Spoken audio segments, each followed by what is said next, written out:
nisifanye the mistake I did the other time.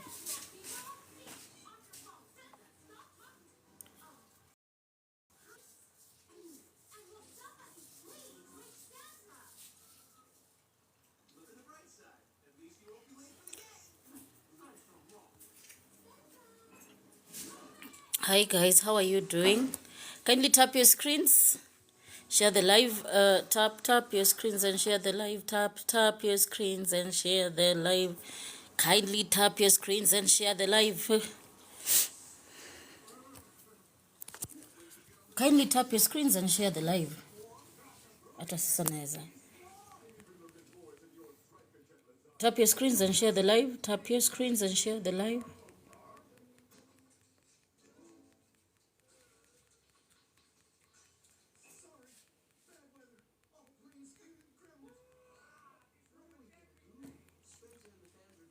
Kindly tap your screens, share the live. Tap your screens and share the live. Tap your screens and share the live. Hello, hi guys, how are you doing? Leo ninafikiria tujeze green card. Leo ninafikiria tujeze green card sahi, kwa hivyo mkoe ready. I hope mko ready. Niaje wase. How are you guys? How are you doing? Lina unaendelea aje Lina? Lina. How are you doing Lina, my dear Lina? I was thinking about you the other day. How are you doing you guys? Kindly tap your screens and share the live. I have a very bad headache. My teeth hata nimefura. My teeth inauma but haitanifanya nikose kukua live leo. Kindly tap your screens and share the live. Watu mutapu screen tafadhalini. Watu wa tap screen. What is happening? Leo sini holiday. Watu wa tap screen to share the live. Leo sini holiday bwana maze.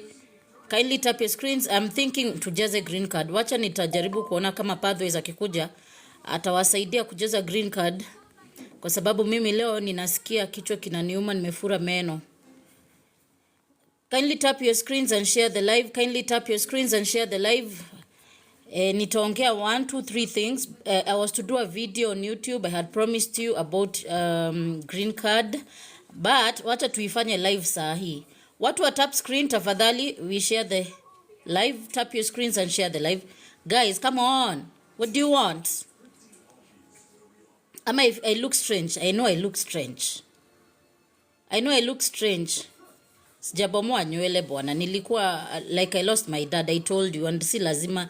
Kwanza hii mwezi siwezi slay. I am still in mourning. So kindly tap your screens and share the live. Tap your screens and share the live. Tap your screens and share the live. I'm doing this for you. Guys, people, let's apply for these volunteer opportunities in UK. Let's apply for these caregiving opportunities in UK with visa sponsorship.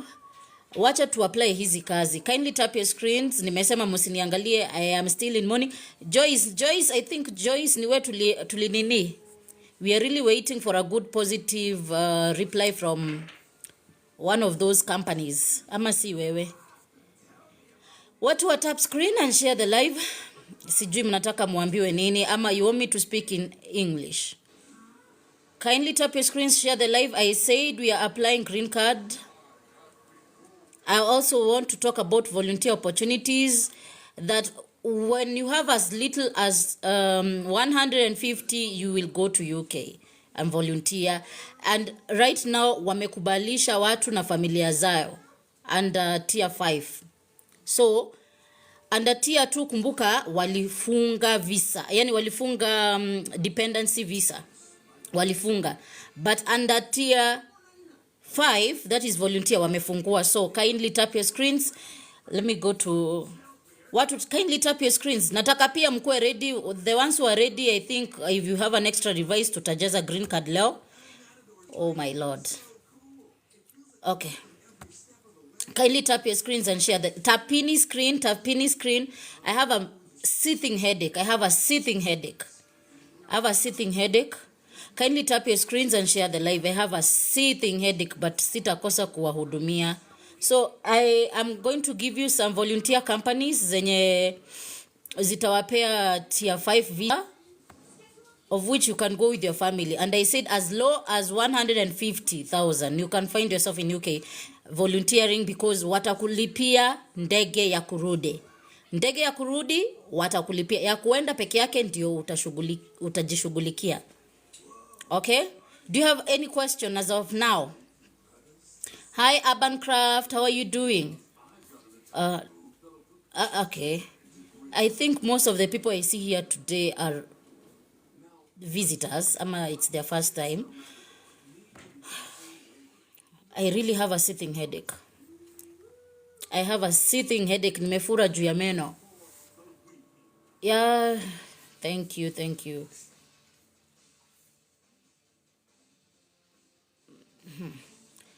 I said kuna kazi za UK caregiving, kuna kazi za volunteer UK pia. Remember me, I'm not an agent, so please don't go say I'm an agent. I'm not an agent. Kuna kazi za jobs za welder zenye ziko Australia. So Musa, because you've been the first one to ask me such a serious question, sijui tuanzie na wewe. I don't know whether I'm going to flip my camera and show you what. Aya, Musa and the people who want to do construction worker jobs, ama welder jobs, ama zile za crane operator, there is I need you to go and Google there right now. Migration, andika migration.wa.gov.au, and itakupeleka kwa construction visa subsidy program. Thank you guys, muko wengi. Kindly tap your screens, please take advantage of this situation, as in this is free information I'm giving you. So kama wewe uko hapa uko chap, you'll just go and apply for these opportunities. Sawa, you're going to go and apply for these opportunities on your own self, on your own. So ni vile nasikia kichwa inaniuma, I don't feel like flipping the camera. So juu nimeshikilia simu. Can you, nani ako kwa hiyo website? Who is on that website? Nani ako kwa hiyo website? Ama Pathways, who is Pathways? Watch out, let me share.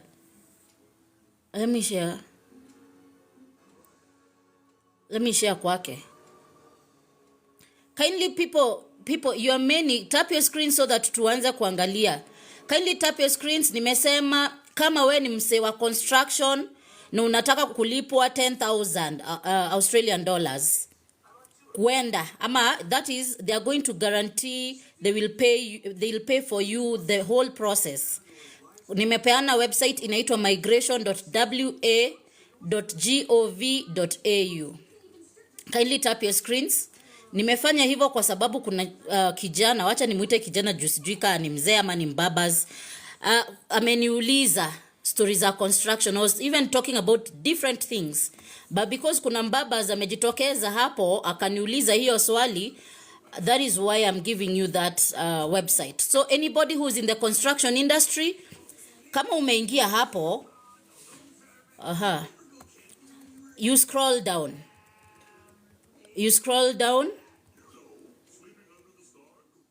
Kuna terms and conditions, you can go there. It's a very nimesema have you gone to the website inaitwa, ama you just go to make things easier for you. Wacha ni wa feed kama mtoto. Just go and click on your browser, whichever browser you are using.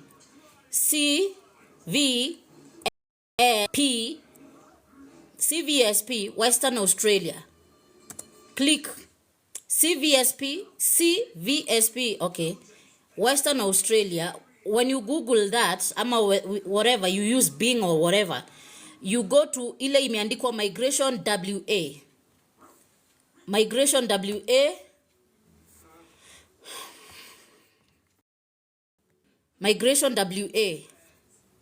Kindly people tap your screens. So ukienda kwa Migration WA, official, watu umefika. Kichwa yangu inaniuma ndio nilikuwa nashindwa. Can you share your screen? Migration WA. So ukienda kwa Migration WA, is a very long list ya watu wenye wako eligible. Ndio hii. Okay, if you scroll down, I hope tuko pamoja. If you scroll down utapata wait. An eligible occupation. List ni kubwa. Huyu Abdi Rashid ameiona. So unalipo 10,000 Australian dollars, of which utalipo hizo pesa in 3 phases. So you can easily apply for this job on your own. You can apply for those jobs on your own as long as uko na certification. Kama umeenda ukafanya za masonry, za carpentry, za design, ni mingi, jobs ni mingi. Today I have a headache, sijui nitaweza kuwasomea hizo vitu zote. Aya, nani amefungua hapo? They can share the screen. Mwenye amefungua hapo asome hiyo list. Let me try to see. So the first stone itakuwa milestone ni lodge a milestone milestone 1 claim. Ukienda hapo, if you're in the same website, you'll have to agree with this program terms and conditions. Na ili upokee hizo pesa utapewa in 3 phases, in 3 stages. Sawa. So kama utashindwa kuapply hiyo kazi, you can easily inbox me hapa on TikTok and I'll assist you. Kama hauna pesa za kudilipa ni kufanyia application, you can ask for a one-on-one and I show you, because it's something that is easy. It's something that is easy to do, but it's a bit lengthy. Please make sure you have a passport. Hizo nimesema ni za Australia, migration.wa.gov.au. Sawa. Aya, mko na swali? Nimesema anyone in the construction, mtu wa mjengo, mtu wa tiles, mtu wa stima, mtu wowote wa mjengo, mtu wa crane operator, hizo vitu, anyone can apply. It's a very long list. Kama umefanya BCom, hapo I am sorry. BCom may be something different, but not there. BCom something different. So umefanya Bachelor of Commerce in what? So let's go to mmetosheka na hizo? We are going to go to a different country. Kama mmetosheka na hizo za Western Australia, ati ningekuonyesha example. Ni vile kichwa yangu inaniuma. Okay, kuna unskilled, but now nikuulize aditapi, what is unskilled according to you? What is unskilled? Nikuonyeshe kuapply. My head is really aching.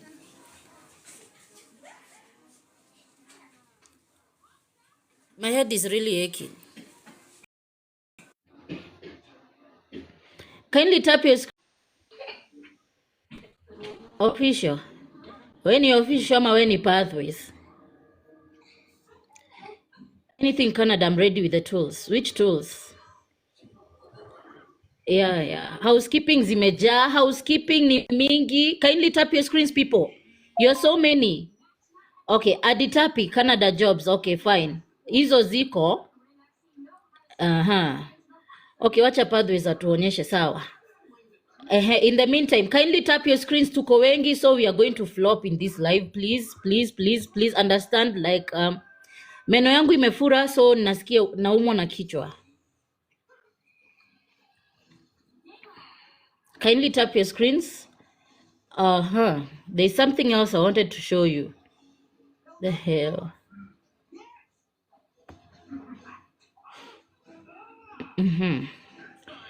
USA, tunaweza ongelelea about USA, lakini it's a lengthy process. By a show of hands, I want to see, okay, not a show of hands, I want to see kila mtu mwenye ako kwa hii live, andika career yenye uko hapo chini, ndio tujue venye dissect kama ni USA, kama ni nini, tufanye haraka. Kama wewe uko unskilled, sema unskilled, wewe ni maid ama caregiver ama whatever, andikeni hapo ndio tujue venye tutafanya hii live. Caregiver, electrician, CNA, unskilled, caregiver, skilled nursing, nursing unione kando, warehouse man, plumber, fitter. Hiyo website nimepeana ya Western Australia, wewe Isaac, BCom accountant, Designer which type of a designer?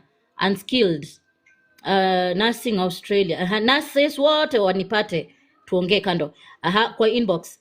Forklift operator wewe Australia. Mwingine kila mtu andike whatever career yake.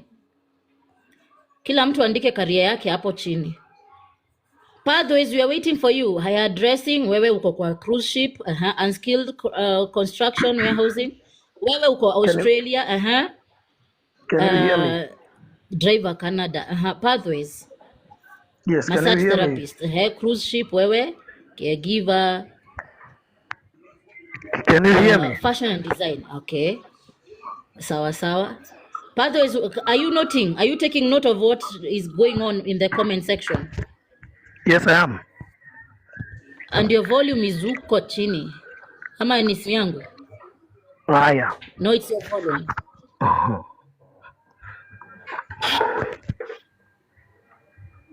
Commis, wewe uko kwa wewe uko kwa cruise ship. Caregiver zenyu ni rahisi. Hata cruise ship zenyu ni rahisi. Construction nishaonyesha website. So tutafanya hivi. Pathways utaonyesha stories za nini za Western Australia, uonyeshe stories za cruise ship jobs. I can mention a few also, and then kuna za caregiving unaweza uonyeshe hizo vitu. So I think tumepitia kila sehemu. No commission is needed. No commission is needed. No commission is needed. Kindly tap your screens, people. Mnenda chini. Pathways. No commission is needed. This thing you can easily apply for yourself. All you need to have is an 8 years compliant resume. All you need to have is to have an 8 years compliant resume, and then you're good to go. Okay? Waiter, kazi ziko za cruise ship. Aya, mtaonyeshwa.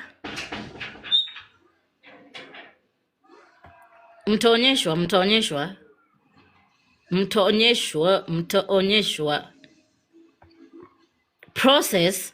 Aya, CC, my dear, wewe ni nurse, yours can be very easy. Yours can be very easy. It can take even as little as 3 months. It depends na venye visa itatoka. Barista and attendant. Shamiz, my dear, wewe uko kwa nini? Kwa cruise ship. Na jobs ni mingi sana. Jobs ni mingi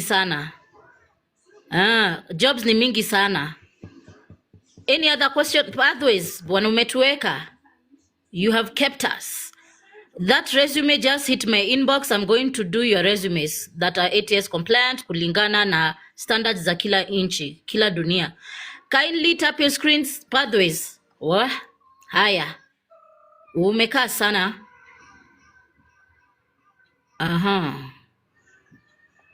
Saida. Ati Saida. C1D ni rahisi. C1D visa ni rahisi. Urban craft. Kwanza, why would you need C1D? Why would C1D? It can take very little time. 3 days. Kenya, it takes 3 days. C1D. If you're in Kenya, it depends with your now location. Guys, kindly tap your screens. Urban craft tumepata ya cruise. Congratulations. Na mbona uwezi niambia Urban craft na unakujaga kila siku? Sini kujazie hiyo visa. Uko wapi?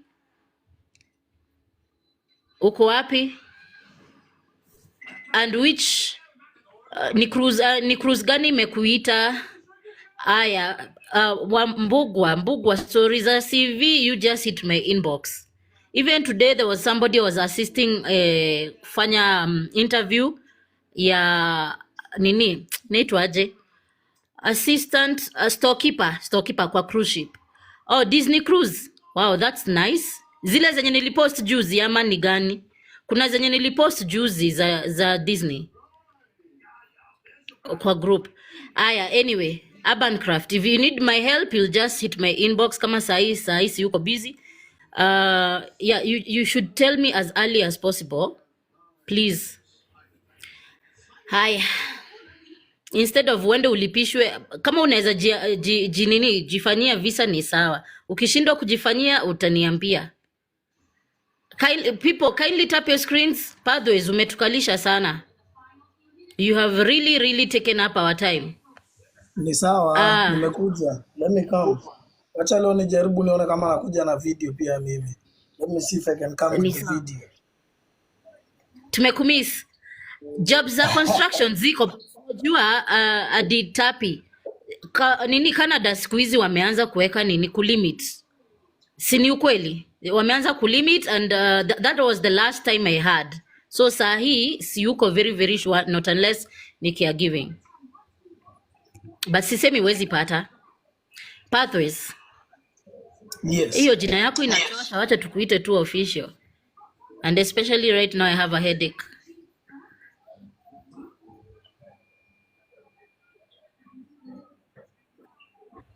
Kuja na video, we want to see the video. Video huwa sikuji nayo lakini Kuonyeshe video ya nini ya CVSP. Kuna watu yeah. wanangoja, nimesha kuna za Western Australia migration.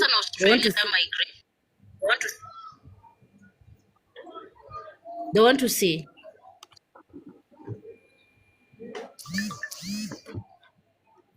They want to, and then ukimaliza hiyo tunaingia kwa caregiving, and then after that tunaingia kwa courtship. That is what they most of the careers zina fall hapo.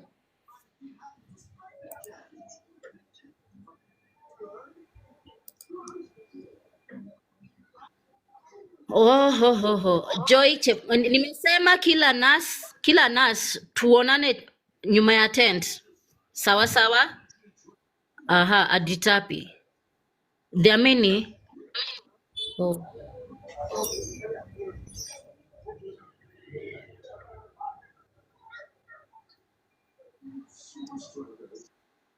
So thank you so much Nancy, and you show them which website? On a screen.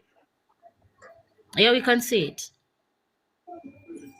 So you get paid 10,000 Australian dollars for you to move to Western Australia through the construction visa subsidy program.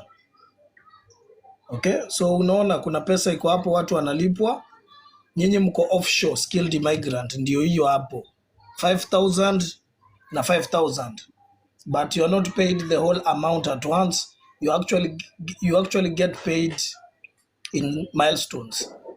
So inategemea na milestone 1 na milestone 2. So when you get there is the first milestone. Milestone 2 is after you've completed a certain duration of time while you are working for the construction visa subsidy program. So ndio hiyo. So there are a couple of steps that you can take, but the website is migration.wa.gov.au. That's the website. Okay, so hii hapa utaangalia, we'll go and check the eligibility state. I'll just show you the occupations. It's always good that I show you guys occupations. So occupations ndio hizo, you can see there is a construction project manager, project builder, architect, landscape architect, surveyor, urban and regional planner, civil engineers, quantity surveyors, structural engineers.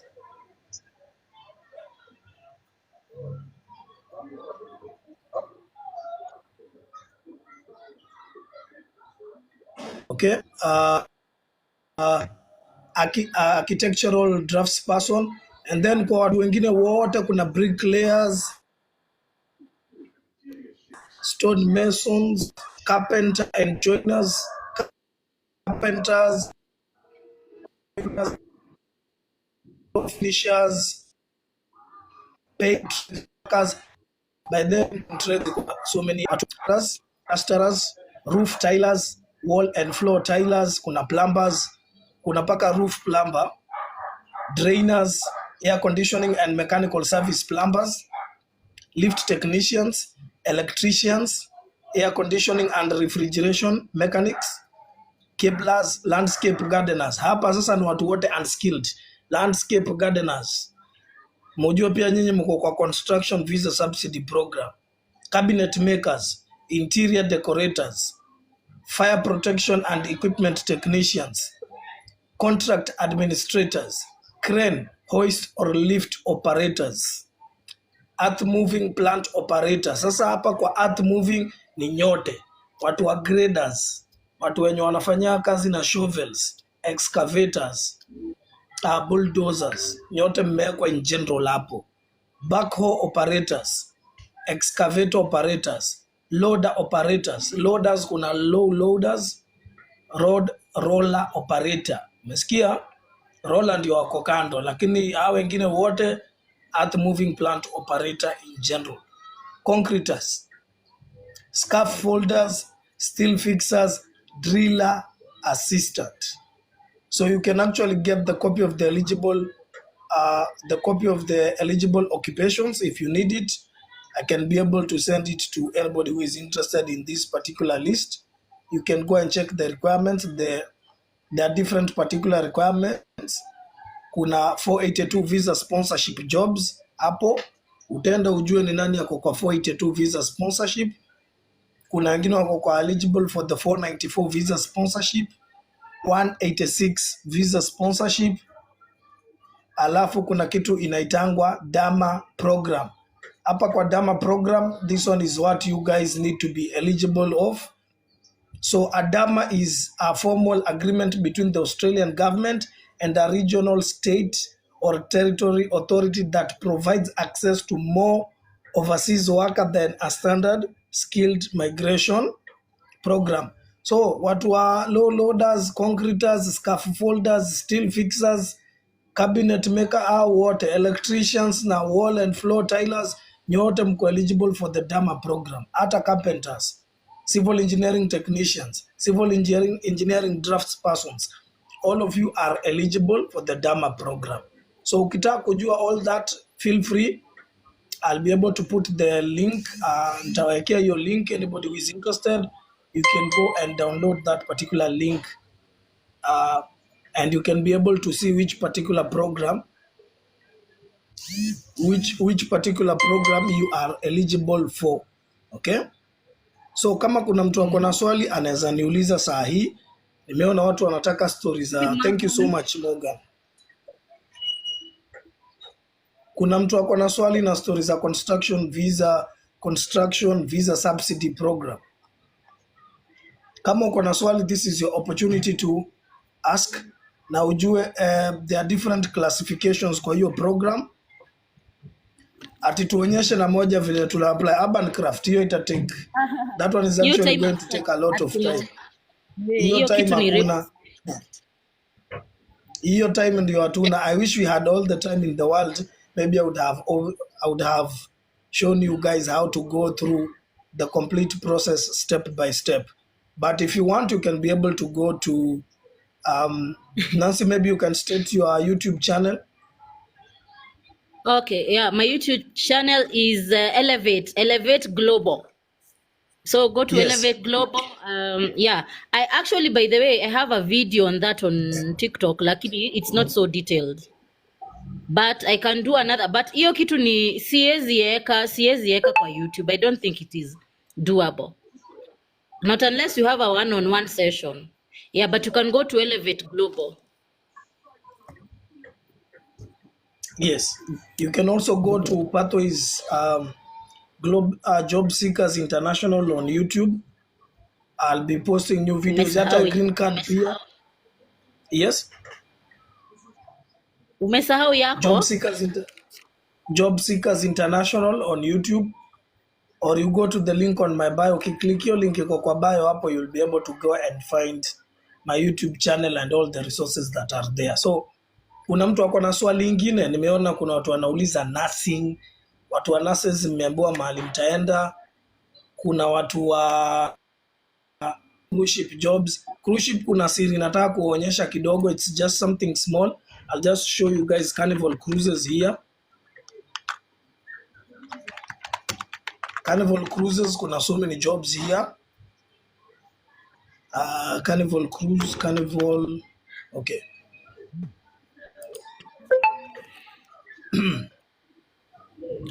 Forklift iko hapo. Kwa Forklift hizo kwa pamekana. hiyo Forklift iko iko hapo. hapo kwa hiyo list. Yes. Inakuanga kwa hiyo list. At the So tapi watu wa jobs fork, hazitakuwa hapo peke yake. by that there is somebody who has asked me kama jobs za construction ziko na wase wengi, electricians. Yes. Tina, you can be able to go and apply for the electrician positions that are available there. For that particular program, you can be able to go and apply. At the top, so construction jobs in Australia pekee, no. So hiyo ndio iko na, that one is part of Western Australia. Australia has different classifications of areas. Kuna Northern, Southern, Western na Eastern Australia. So you need to get to know even Central Australia. So they have different classifications of Australia. But where there is the high demand for construction jobs is Western Australia. So it's good that you get to know about that. Tina, the website is let me see if migration. Let me see if I can get back to the website itself. You just need to go to Google or your homepage, and then you Google Western Australia Construction Visa Subsidy Program or Construction Program. Western Australia Construction Program. And then you'll be able to find the website that starts with WA, which is westernaustralia.gov.au. You can read everything concerning that particular program. Now, for the ones that are interested, by then let me give you the juice. I always tell you guys I give you guys the juice. So right now, Carnival Cruises, they have 46 available positions. Unfortunately, you can't see all of them, but you can see 46 on your screen. So there's a commis chef position that is available. There's a patisserie position, demi chef, aquatic attendant. This one is a very interesting position, aquatic attendant. They had a galley position that was available, but I'm speculating that it's not available. There is also a baker position, as you can see from the screen, assistant butcher, VSP attendant, watu wa mede na kunguni, mede na kunguni, pest control management, ndo hiyo, VSP attendants, buffet manager, galley supervisor, na hii galley supervisor imekaa sana. So chef, second ETO, guest Your screen. services associate, this one is coming soon. Okay, this one is actually coming soon.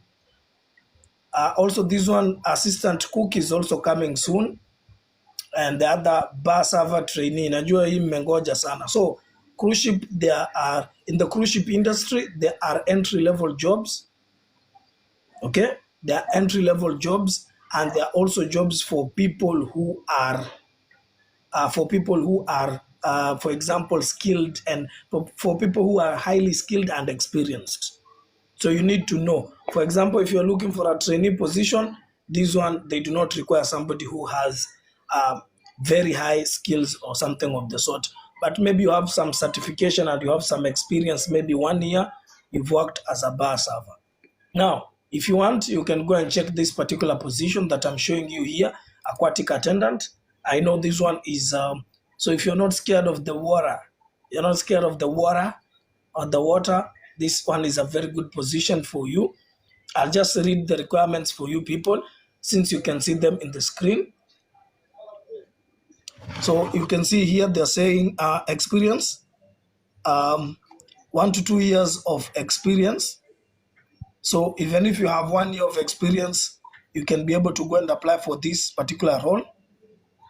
Conversational English, fluency in spoken English to connect with guests is required.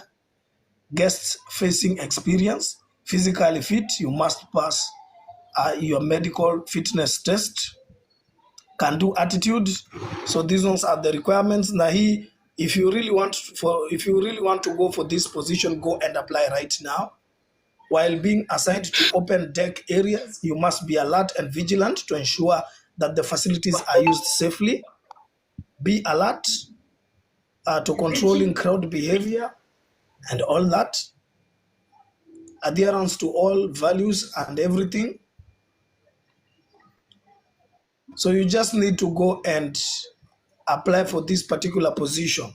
Okay, now kitu ingine very interesting, if you want to apply for other jobs that are not available in this particular the ones that are not available in this website, you need a VPN, and then you change your VPN. Okay, I don't know if I can be able to show you with my VPN, but I'm not going to do it.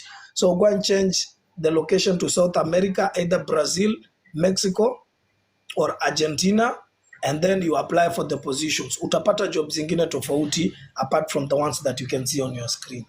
And then wacha nionyeshe MSC Cruises.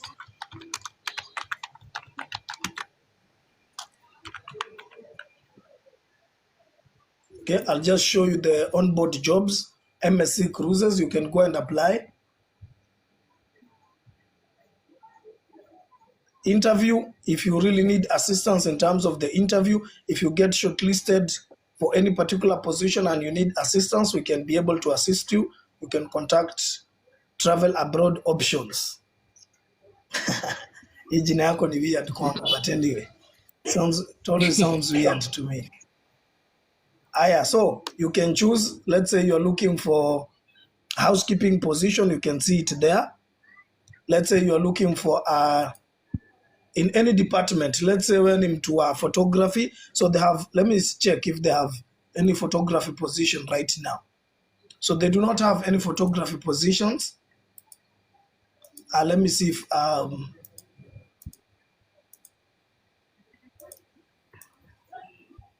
so these ones are the positions they have.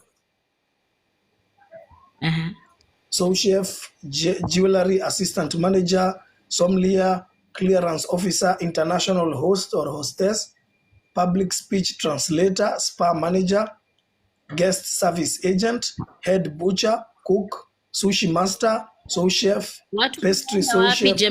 So watu mmeenda wapi? Kindly tap your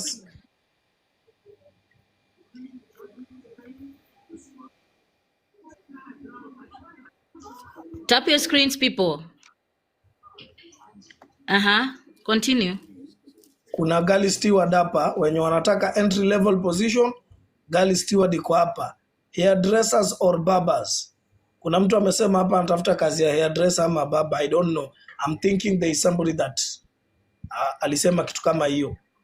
Assistant spa managers. So they have so many positions. It's up to a beauty therapist.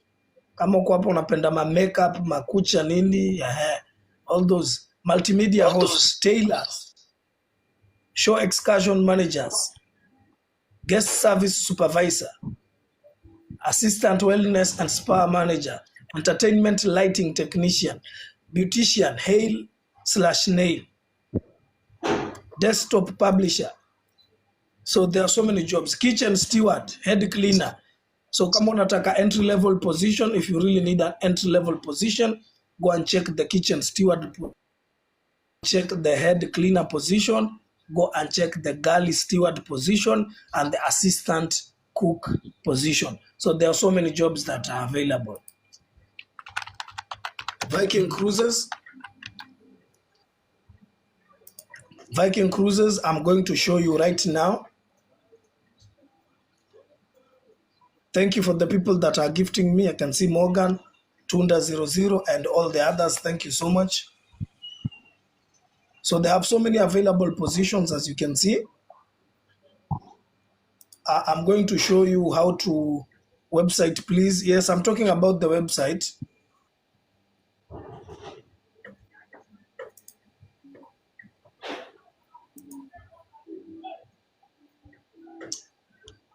So they are available. Kuna resident historian, as you can see there.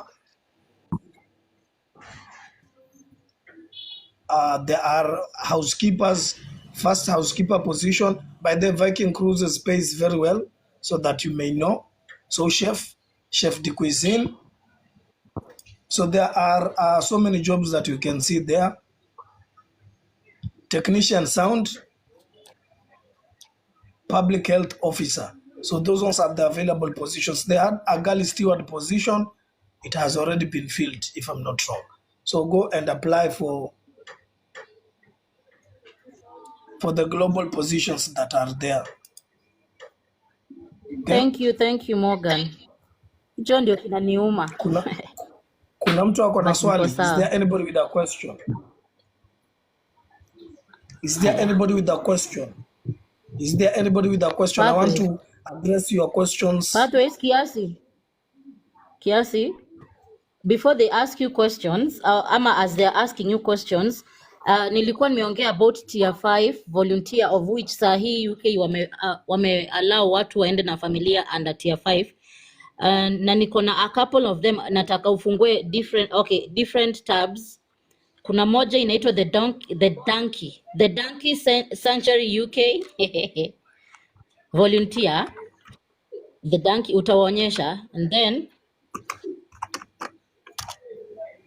iko na emblem ama ni logo, iko na logo ya donkey.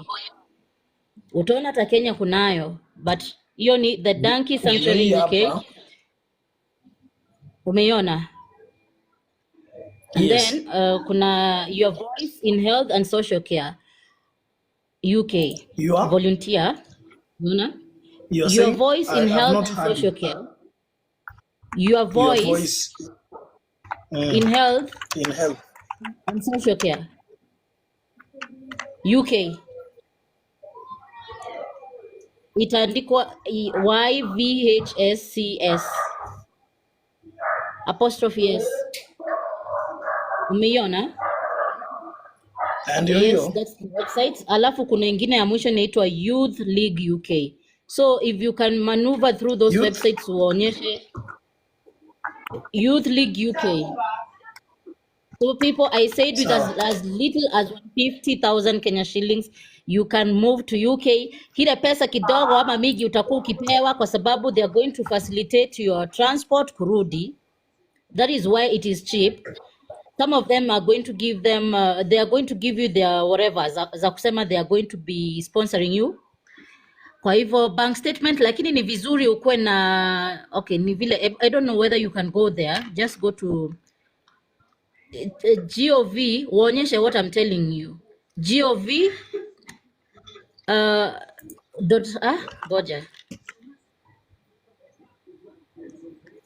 gov.uk, alafu uangalie charity worker visa, uonyeshe zile pesa wanahitajika per person. It's very little amount of money.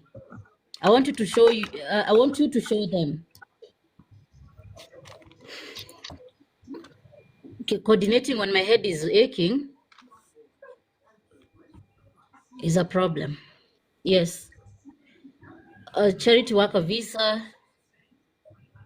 I want you to show them the best. This is one of the best opportunities you can ever have, because with a very little amount of money, I want you to show them. I want The you to show. application fee for each person is Yes. £298. Are you listening? I hope you are writing it down. Ama you note down that website, people. How long you can stay? You can stay for up to 12 months, or the time given on your certificate plus 14 days, whichever is shorter. You can enter the UK up to 14 days before the start of your job. Okay? So you, your partner or your children, so you can move with your children and partner also. They opened, imagine they just opened. Kitambo, they never allowed tier 5. They Yes. just allowed. Yes, so that's good news. Yes. So getting a decision after you've applied, once you've applied online, proved your identity and document, you'll usually get a decision on your visa within 3 weeks if you are outside the UK, and 8 weeks if you are inside the UK. Alafu kama uko na moto mingi unataka decision kuja haraka, you may be able to pay to get a faster decision, but it doesn't, personally for me, it doesn't, I don't think the need for you to actually pay to get a faster decision. 3 weeks if you're outside the UK. Okay, what's the qualifications? Wacha nikusomea qualifications. Eligibility. So eligibility, to be eligible for a temporary work charity work visa, you must, the word is must, usikize vizuri, fungua masikio, satellite receivers na kila kitu. Have a certificate of sponsorship reference number from your UK sponsor. Now, hiyo si kazi yako. You go apply to the companies or companies that can be able to sponsor you for the charity work visa.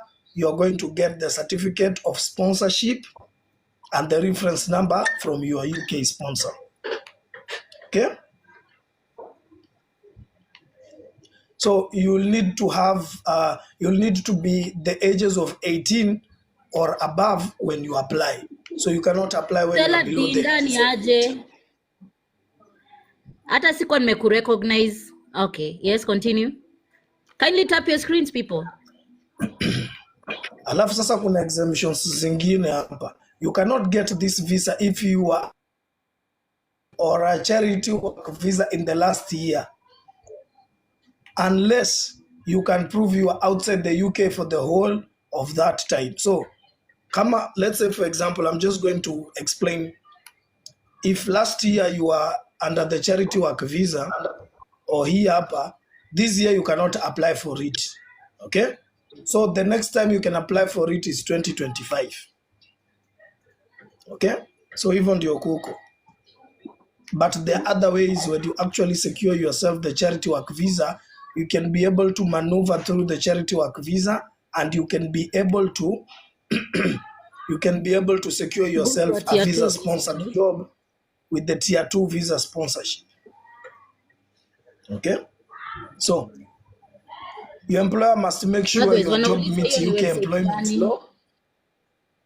Wanauliza hiyo ni So you need website to go gani? to Guys, can you be gov.uk. Please be patient Alafu, kidogo. yes, so I'm actually sharing the website. Listen carefully. Nenda kwa Chrome website or go to your homepage. Kama unatumia Chrome website ama unatumia Mozilla. Type temporary worker charity work visa requirements UK government, ama temporary worker, ama Google charity work visa UK government requirements. Charity work visa UK government ama UK government. Kama wewe mtu wa kule Kericho, I thought Eldoret, so. nasema government. UK government. Okay? So, hivyo ndio kuko.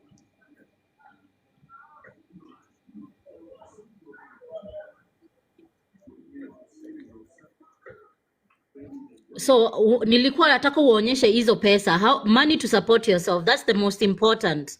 I want you to calculate that in pounds. Okay, that's in pounds now, in Kenyan shillings, so that they can see that it is very easy. It is very, very, very easy. I want you to calculate it. Aya. Let us So, calculate that amount. money to support yourself, you must have at least 1,270 pounds in your bank account to show that you can support yourself in the UK. Wacha nikupigie hesabu in terms of Kenyan money. Bio bio. I know most of us Yes, are guys, maybe I not need you to understand Kenyans. that. Yes. So at least you need something to do with the 250,000. 250,000. Hiyo ni ya bank statement, 214, ndio. wanasema 214, lakini remember you cannot go with the exact amount of money. So you need to have, you need to go higher. So the best is 250,000. Okay? But that's just the 250,000. account, just for the bank account, because ukienda huko everything is catered for.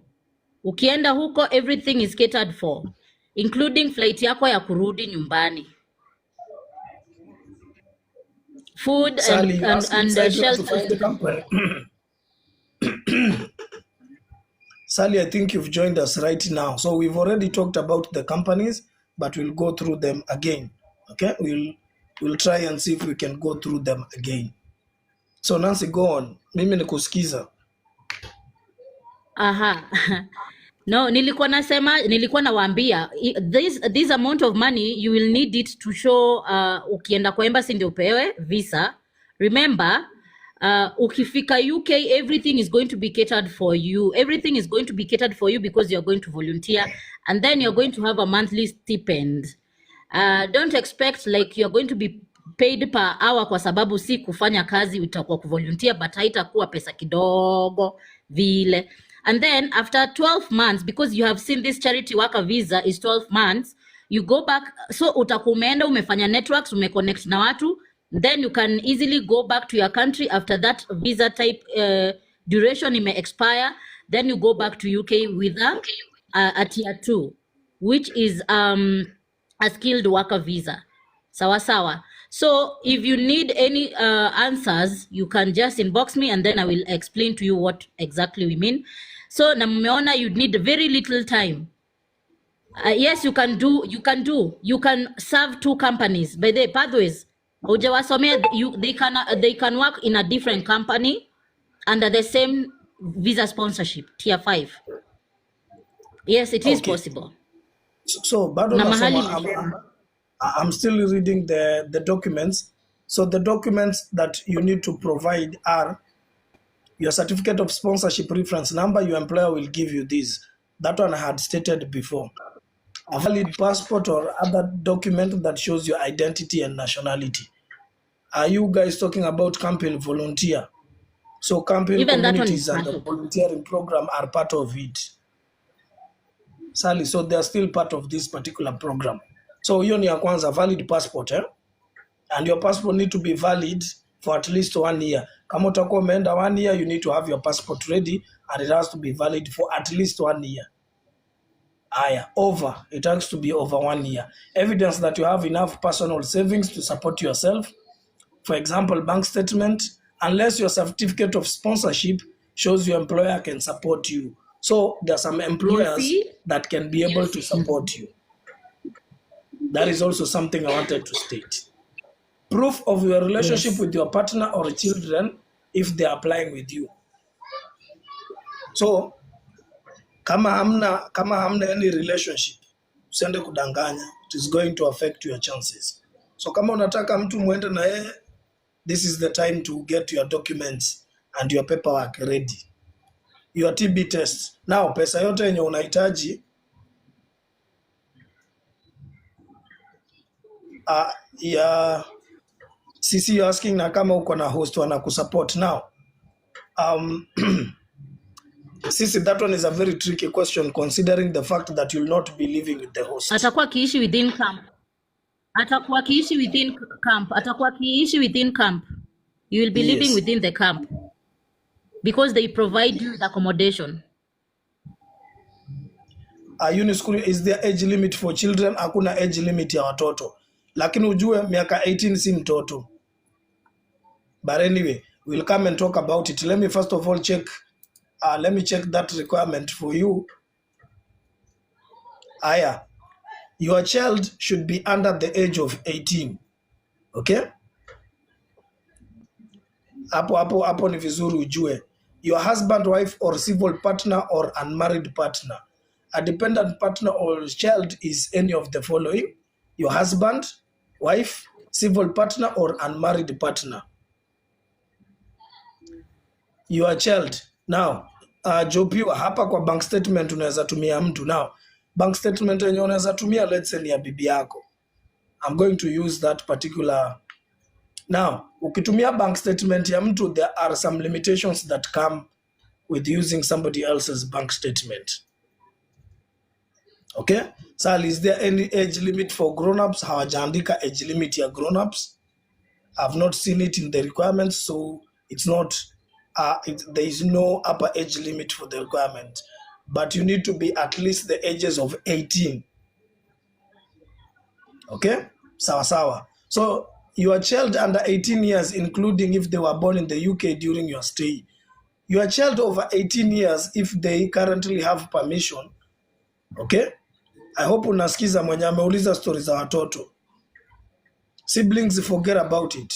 Siblings uongo. Hii siblings hawachukui.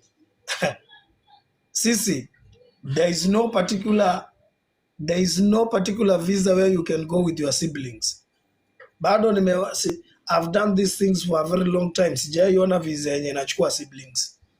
But what happens is, maybe if you have parents and you've gone to a certain particular country and you've been living in that particular country, you can be able to petition for them to actually come and visit you, and they can be able to do that. Okay, so that is something you need to know.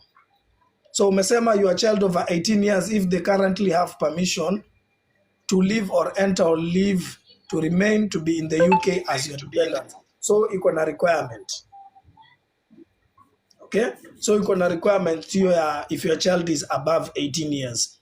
But if your child is below the ages of 18, it's fine. Okay, it's totally fine. Hapa kwa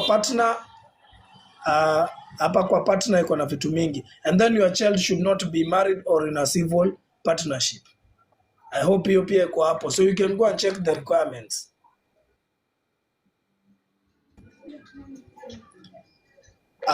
Kuna mtu ako na swali, you can be able to ask any particular question concerning this particular. I have just joined and I would like to get more information about this type of visa. Okay. So Victor, the visa that we are talking about is the charity work visa in the UK.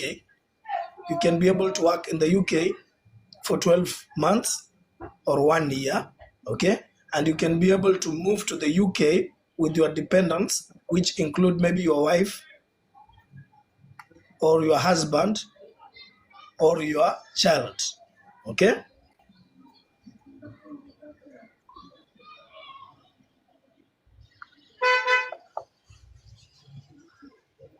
I can't, you're asking, hello kindly, ndio nitumiwe German invitation inampatia information gani yangu. Now, there are so many things that need to be in that particular document, okay? Let me explain here. I can't kwanza. So number one, for an invitation to be valid, that person you need to provide that person with how your names appear in the document that you'll be traveling with. Hiyo ni number one. Number two, you need to provide that particular person with information as to why that person is going to invite you and what is your relationship with that person. Then something else that the person needs to provide, unaweza mtumia pia passport number yako or any particular identification or an identification number that can be used to identify you as the person.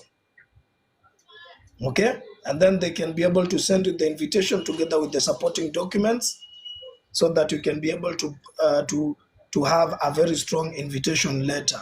I hope that one is very clear. Hiyo test ya TB inaitwaje? So test ya TB mtu anafanyanga IOM. IOM is in Kenya and it's in Nairobi. Yes, Gigiri, it's in Nairobi. You can be able to go and it's roughly, I think, kitu kama 20,000 nikienda sana, si ndio? 11,000. Yes. So Inaenda mimi nimekuwekea depend kwa dola 11,000. but ni kitu 11,000 hapo. Yes. Mimi nimekuwekea 20 kama unatoka mbali. Okay? So roughly 15,000. Aya, kuna mtu anauliza, can you apply when you reside in a different country from your birth country? Yes, you can. You pay taxes and national minimum wage ukiwakio kazi. Fresh water. Lakini TikTok mko na majina. Mtu anajiita fresh water. Anyway, now you are not getting paid a salary. You are given an upkeep stipend. Nataka uelewe hiyo. The amount of money that you will be given is just for your upkeep. Si ati unalipwa mshahara. I hope that one is clear. After umemaliza charity work utarudi Kenya. Abdi Rashid, sasa hiyo ni a very good question. Lakini hiyo hatuwezi jibu kwa hii live session. Hiyo swali, it's a very Sally, mimi I'm only asking about the website. Now Sally, nimekujibu website, nimekujibu kila kitu. I don't know which other website that you need.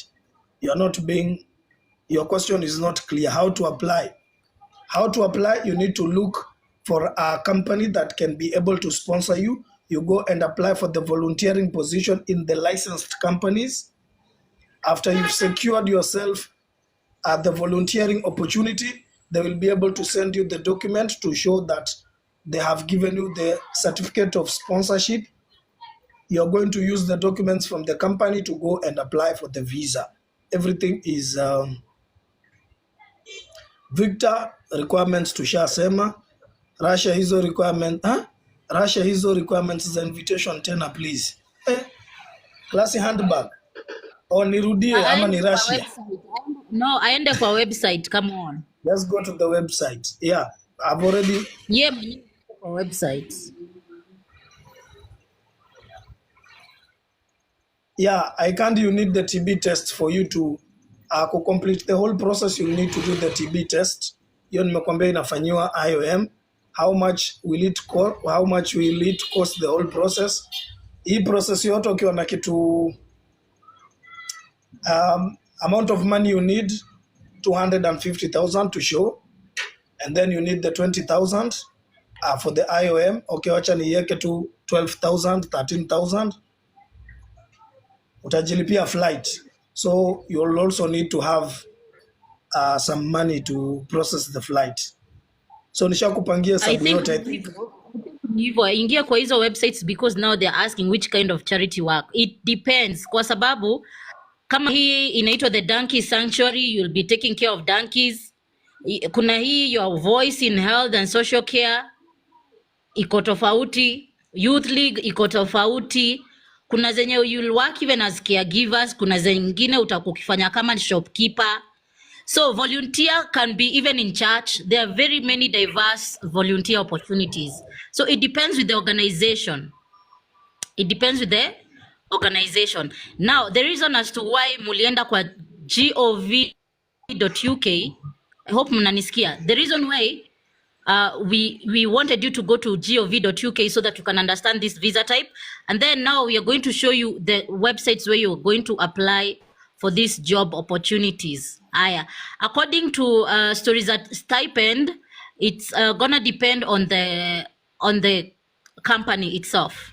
But wezi lipo less than, it depends now with the dollars, 80,000 Kenya shillings per month, of which your pesa na unalipiwa kila kitu mpaka chakula, you're gonna save it. You're gonna save it. You're gonna be saving it because a whole year there is no money you're gonna use, not unless when ni mtu wa kuspend money.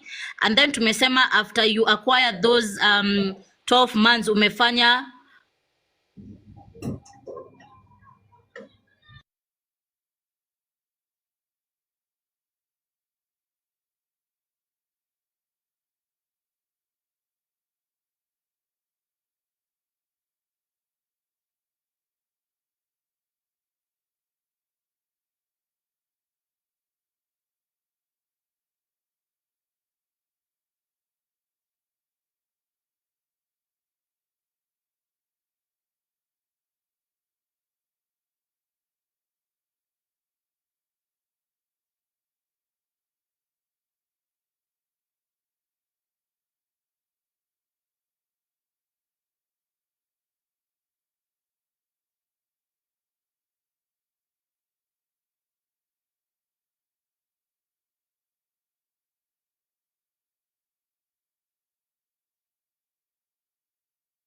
So thank you so much, guys. Asisi, you're asking, can someone just take a different visa instead of coming back? Now, hapo hiyo siwezi taka kujibu sahi because nikianza kuongelelea hizo story, most of you guys will be confused. Stima zilikuwa zimepotea. I think you guys will get confused when we start talking about other things concerning other visas. But there are other ways for you to actually get yourself in the UK and staying in the UK. Okay? So ndio hii hapa, the Donkey Sanctuary. So you'll come and check the requirements here.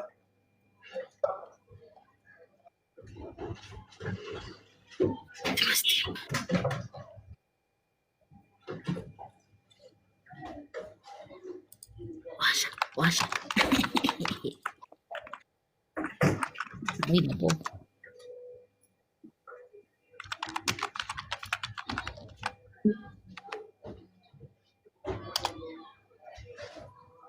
We have problems from here to Dubai. Kindly tap your screens. TikTok imeniletea ile kitu. TikTok imeniletea ile kitu ya So kuhang. ndio hiyo Kindly tap hapa. your screens.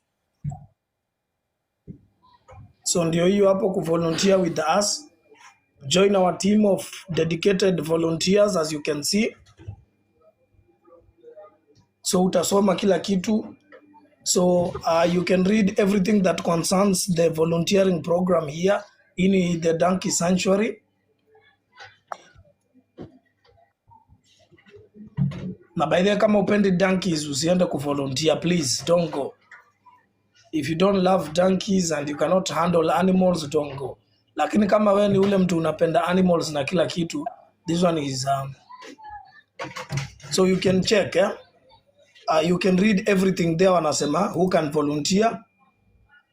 So unfortunately we cannot accept volunteers who are under 18 years. How do I apply? Volunteering positions are advertised in their website hapa. Do you have short-term volunteering positions? Due to the time, training and cost involved to volunteer hands-on with donkeys, we are unable to support short-term volunteering. By the way, if you want to get the visa sponsorship, you have to volunteer at least for 12 months. Most companies do not support short-term volunteers. Do you have volunteering opportunities at weekends? Easy zinataka mtu mwenye ako UK tayari. Do you offer any training? Yes, absolutely. They offer training. Do you provide accommodation? Okay, so they do not provide accommodation. What are the benefits of you learn? Okay, you learn long service badge and certificate, free access to online yoga na kila kitu, so you can be able to that.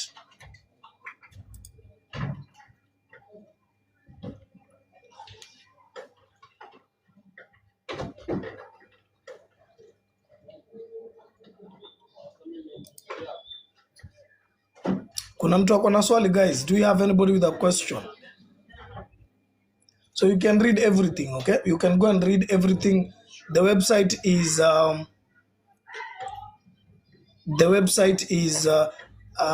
go and it's the Donkey Sanctuary. Go and check out the donkey or the Donkey Sanctuary. So the volunteering positions zenye ziko ni hizo guys. How many? Can you guys hear me? How about conference business? Betty Cheche, hey. How about conference business? Sasa conference business ni gani? Or you want to go maybe abroad? You want to go abroad through a business or a conference, okay? So the volunteering positions ndio hizo hapo. So they already have a volunteering position in Ireland. Visitor experience, so ndio hiyo hapo, you can apply for the Ireland one. Siski chochote, can you hear me?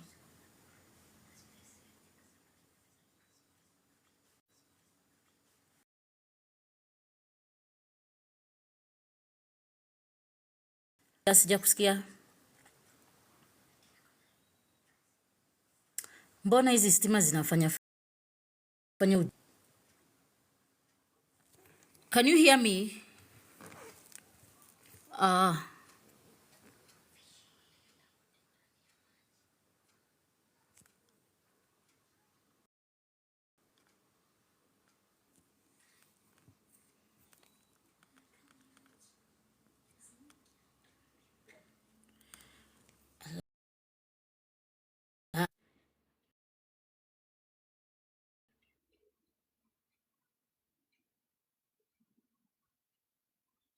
Hello, kindly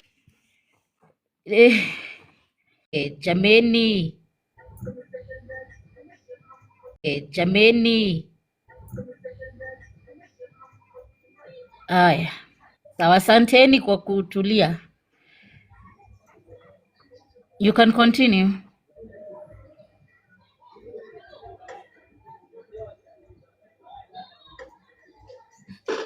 Aya. So as I was saying, there are so many questions that are coming in. I can't you asking about family ties, eh? I think family ties yenye wewe unauliza inaitangwa ties back at home.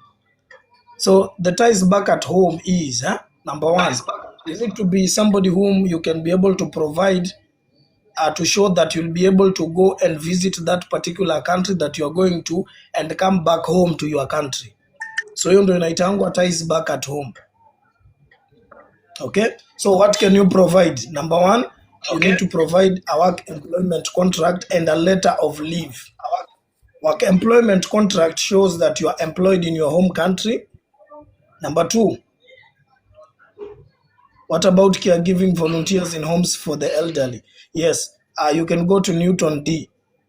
Alex Regi, Newton D is one of the places where you can be able to find it. Kuna Camp Hill, Clanabogan, Camp Hill, Mount Grange, Kendra, and the others.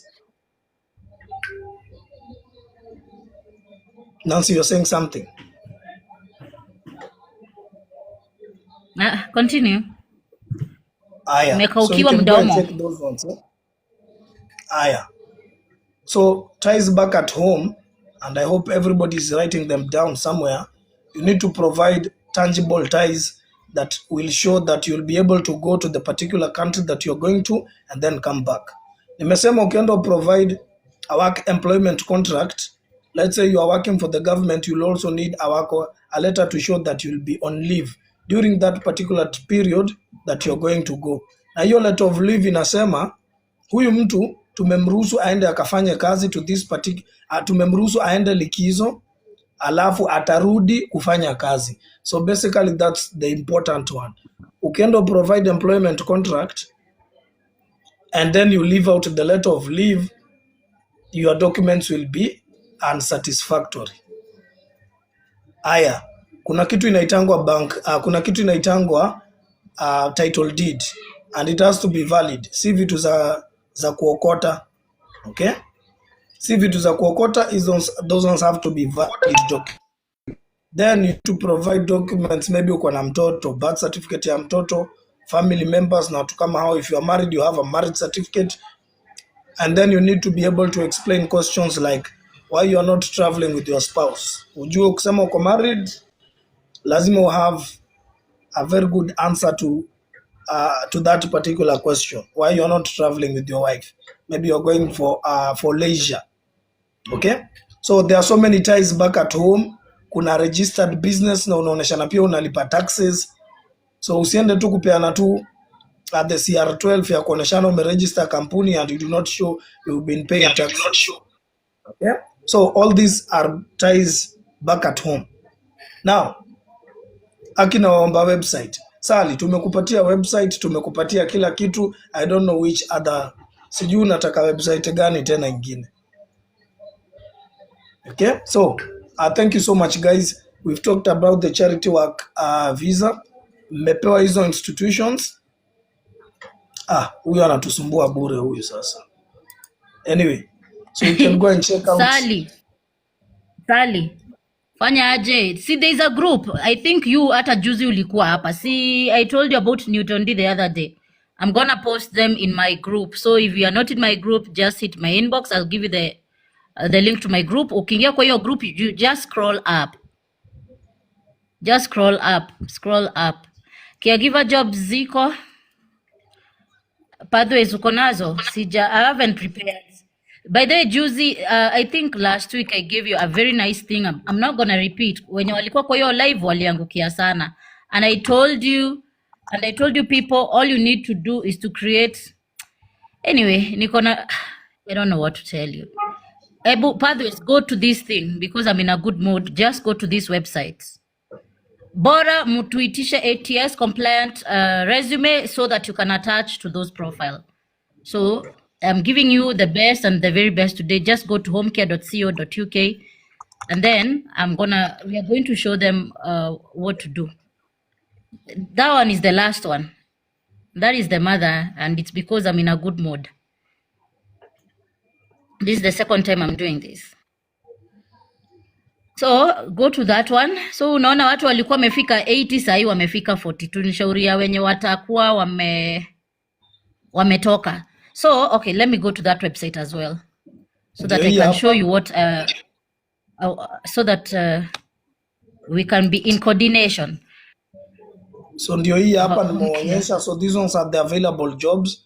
If you're looking for a caregiving opportunity, kuna mingi hapa. Kuna Bluebird Care, kuna Audley Care Limited, One Stop Health Care, Alina Home Care, Right at Home UK, Prestige Nursing and Care, Trinity Home Care, Blossom Home Care, Guardian Angels Carers, Alcedo Care. So ziko mingi, ukienda kwa homecare.co.uk utapata hizo job zote, ndio hizi hapa. And then siri, kuna siri mingi ziko kwa hii website huku ndani. Go and look for jobs that are Lulu is saying we appreciate you, darling. That one is for Nancy. Oh, thank you. Yes, I wanted to show you something. Now, I don't know how many of you are on that website. Za chefs ziko huko kwa cruise ship, tuli address stories za cruise ship. Ni venye tu kichwa inaniuma. I told you nasikia meno ime. I wish you can go to that website so that I can show you how to easily navigate that website. It's going to be very easy. So homecare.co.uk, ukienda kwa hiyo website inakuletea reviews for homecare live-in care and nursing care providers. So usikimbie kuapply Kidudu Kari. Don't go to apply Kidudu Kari because all those care homes, there are hundreds and thousands of care homes, but mostly you are not going to be able to receive anything. Mtarushwa nje. So you go to select type of care. I hope you're there. Select type of care. Then I said kama we ni mgeni hauna kwa kulala, enda kwa live-in care. Nani yako kwa hiyo website sai? Aya, but uzuri Pathways anaonyesha hiyo upande. Then ukienda kwa enter a location, kama wewe ujui any place in UK, I want to give you an example. You just think West, andika tu West. Ukiandika West itakuletea places mingi. West Midlands, West Lothian, Scotland, West Midlands, England, West Sussex, England, West Yorkshire. I'm just giving you an example of how to navigate through that website. So I'm going to go with West Midlands, which is easier. You can kama haujui, you can use Google location ama Google Maps or something. Aya, if you have somewhere or somebody mwenye unajua kwa somewhere, you can tell them to tell you their location, and then you can proceed in application. So ukienda kwa live-in care in West Midlands, utaona kuna job ya Bluebird Care Stafford. Hiyo ni example. Utaona kuna Enable Carers Limited. So live-in care, remember, you are being sponsored, you are going to be given even a house to live in. Kuna gani ingine? Kuna Bluebird Care Sandwell. So you can see there are so many locations with jobs. Radfield Home Care, Shrewsbury, and Austria. So you can see there are many. So let's go back to the top one. Ukienda kwa hiyo ya juu, go to view full details. Pathways, uko hapo kwenye niko ama uko kwingine? I want them to see what I'm saying.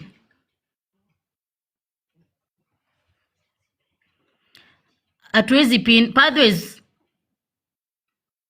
hello? Yes, nakusikia. La? Are you... Anyway, I don't know sasa uko wapi, but tumesema muende to Bluebird Care Stafford. When you go there, you can see there is a place. Nilikuwa nataka uonyeshe. I can't, you know, we are not in coordination, me and you. See ni Bluebird. This is Bluebird Care. Haya, go to apply for this job. Click Hii here. hapa. Aha. No. Okay, anyway. Sawa. Yako usha create account. So when you go to those ones who don't have accounts, let's say. So No, you I go don't to have an Bluebird account. Care. basi sijui umepotelea wapi, but we are going to get there. So you go to Bluebird Care Stafford, then there's a place where you can book a consultation with that company. Then there's a place you can send you can send them an email. Then there's a place you can call them. They have given you their phone number. And then kuna sasa jobs. Umeenda mbali, I think, or something. I don't know. So if you go to jobs, sijui kwenye umepotelea. So you're going to see your care assistant role. This is just for an example. Was posted on date 16th September 2024. And you're going to be paid 11.80 to 18.60 pounds per hour. So ujue utakukifanya kazi ya living care kama unaishi kwa huyo mtu. So hiyo ndio pesa utakuwa ukilipwa. So then you go to view full details. So hata washakwambia setting ni ya client's home. Utakuwa kwa nyumba ya huyo mtu. Then you apply for this job because ushasoma kila kitu. When you apply for this, ukiclick apply for this job, I don't know kama tuko pamoja. And today my network, sa itakupeleka kwenye pathways alikuwa ya create your account. And this is the catch. When you go to create an account, you need to have an ATS compliant resume. You need to have I don't know nani yako kwa hiyo website. Let me try with my continue. So you key in your email address. Pathways unaweza kukionyesha hapo.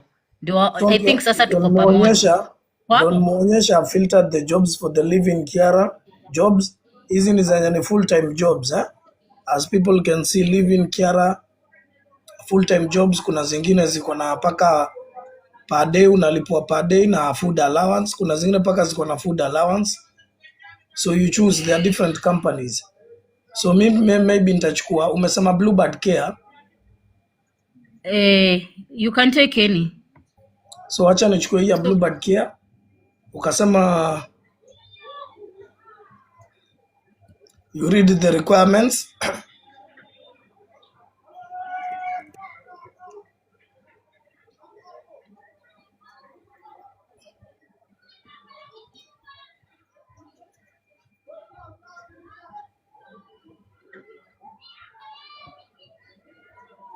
Elvis so niaje. Then you say you told them to go and apply for this job here. Ndio hii hapa, apply for this job. You click there and then you create an account. Okay? You create an account there.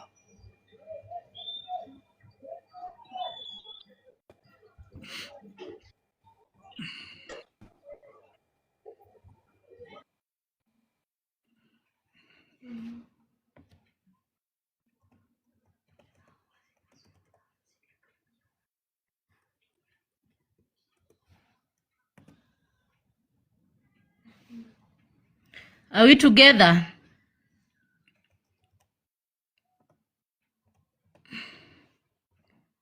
Are we together? People. So I hope you're in that create your account. So I'm actually creating my own account. That's why mnaona nikiangalia hapa. And then make sure you put your phone number. Are we not together? Lulu is together. Boss is not together. I don't know why. Remember, you put your phone number, your contact with your country code.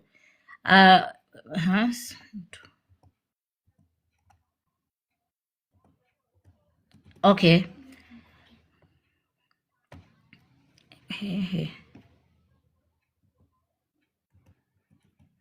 So, and please check every box hapo, subscribe, and I agree with the terms and conditions.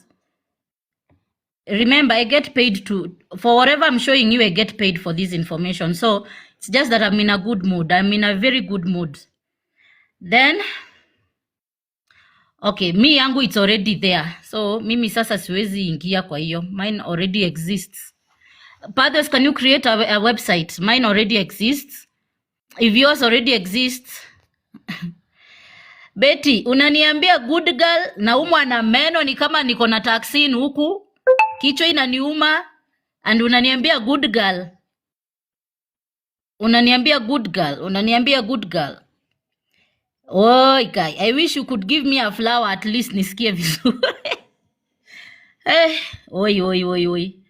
Anyway, billionaire nimekuona. Billionaire, we are still waiting for your nini. We are still waiting for your uitwe. Billionaire, you can do this on your own. You can also do this on your own. So I hope so many of you are going to benefit. Watu walikuwa wamejaa kwa live lakini wameenda, lakini there is no problem. Wenye Mungu alikuwa amesema ni wao. So can you can create an account so that they can see. You're gonna need an ATS compliant resume. You're gonna need an ATS compliant resume that is UK style. Like akina Billionaire na wajua, I know I've created theirs. So you're going to hit my inbox and then when we create, you attach. Thank you King for the rose. Enyewe ukweli naumwa na meno huku, naumwa na meno, naumwa na kichwa, naumwa na masikio. It's like I'm going to have a flu or something. Thank you. Aya, tuko salama. Are we together, Pathways? Asante. I can't create a profile right now. Unfortunately for me, I can't create a profile. Use okay, I don't know now. Okay, you can use a different email. Let me see. Okay, let me try another one of my emails. Thank you for the finger heart, Morgan. Let me try another email and a different email. Thank you, Morgan. Thank you. Humbled.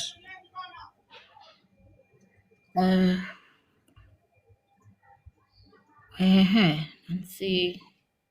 Which email is this?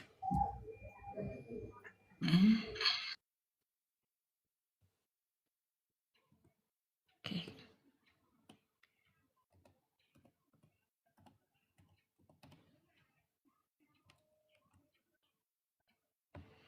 Let me create with a Yahoo mail. Juu hizo zingine kichwa inaniuma mpaka sikumbuki email zangu. Aya. You create an email, you can also continue with Google. Pathways, kwani umeenda wapi? It's black. Your screen is black. Nico, but there's something I'm actually checking. Ndio niona kama naweza create account. But anyway. Guys, have you created your accounts? I hope you're creating your accounts as we are doing this. I hope you're creating your accounts. Haya, akina Abdi Rashid, napenda mse chap kama wewe. Naona I think this is the first time you are in my live. I hope umeona vitu zenye tunaongea ni vitu mzuri, si ndio? Abdi Rashid, because sijai kuona. What do you say? Abdi Rashid? I think I've spotted you. I think you're new to my live. What do you say? Sir Georges, I hope everybody, because I rarely do this for people, so account is created, yeah. So you're gonna need ATS compliant resumes. You can contact me. There's a verification code. Once you create the account, there's going to be a verification code sent to your email addresses. Oh my Lord, I wish ningetumia Google. Sawa, save. Aya. So when a verification code has been sent to your email, acha tu nitumie hii tablet juu sasa.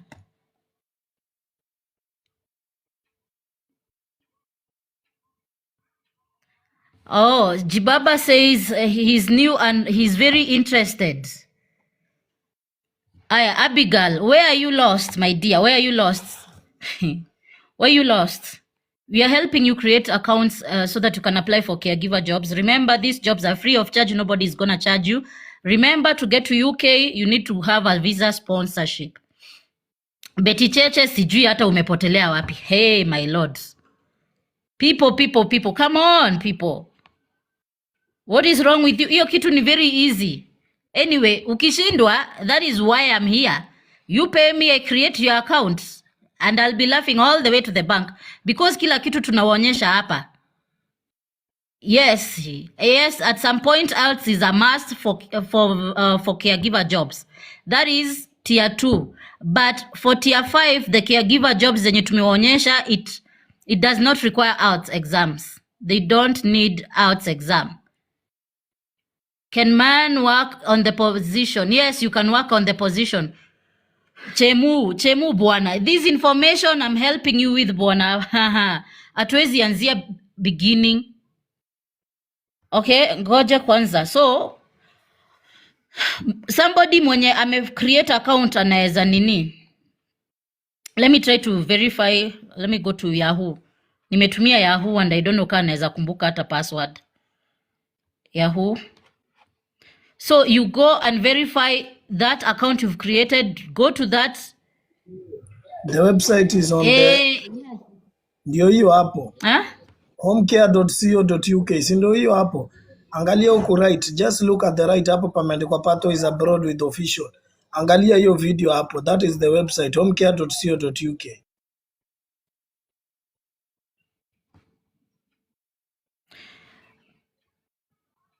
We are stuck. Yako iko stuck. Mi naendelea tu kuingia kwa Yahoo Mail. But anyway, I think all of you mshafungua accounts, msha verify email, then you're going to click on the email alafu itakurudisha homecare.co.uk and then you're going to see use another account.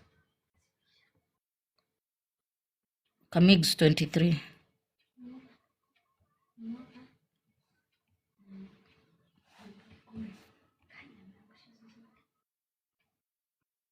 Yangu imekataa kuniingisha. Anyway, Pathways, wewe yako kuna nini? Yangu Yahoo imekataa kuni sign in.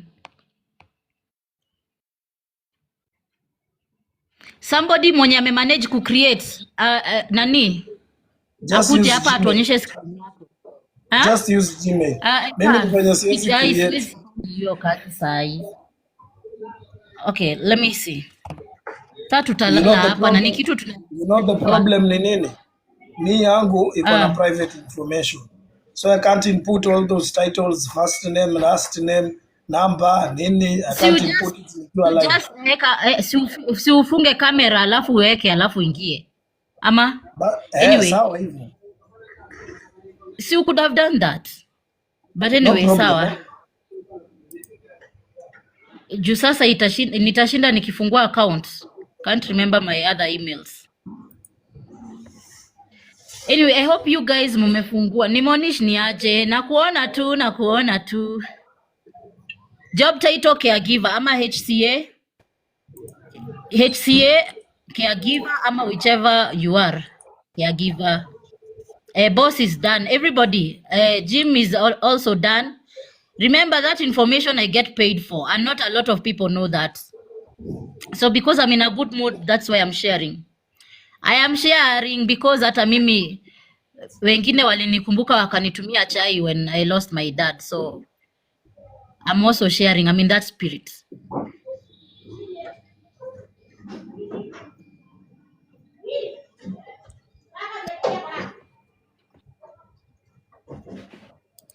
Umemaliza. I feel like now I don't like being stalled. To create account, you go to that website, alafu it's going to slowly show you, it's going to take you step by step. It's so easy. You create account. Every job yenye utakuwa apply itakuwa ikikuletea hapo. If you have applied for 5 jobs itakuonyesha ati kila kitu ni 0. Yes, GMS. If you are in UK, you can change to another job if you have a qualification. As long as hiyo job yenye uko qualification yako iko under tier 2 visa sponsorship. I hope akunyeshi. Are you sure?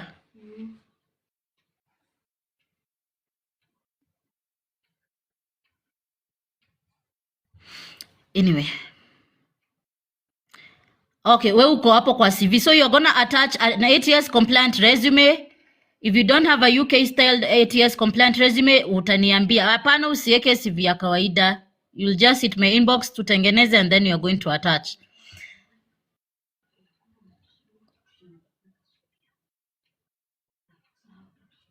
I don't know now. It's taking the longest time.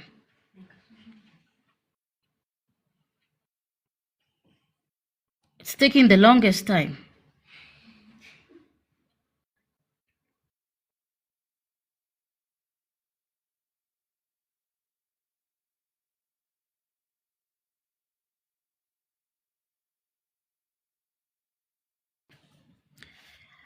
Okay, qualified nurses, no. Qualified nurses, it's another process, but hata hapo you can, yes. Actually, kwa caregiver, you can, in the same website, if you're a nurse, by the way, in the same website, if you're a nurse, in the same website, there are jobs for nurses with visa sponsorship.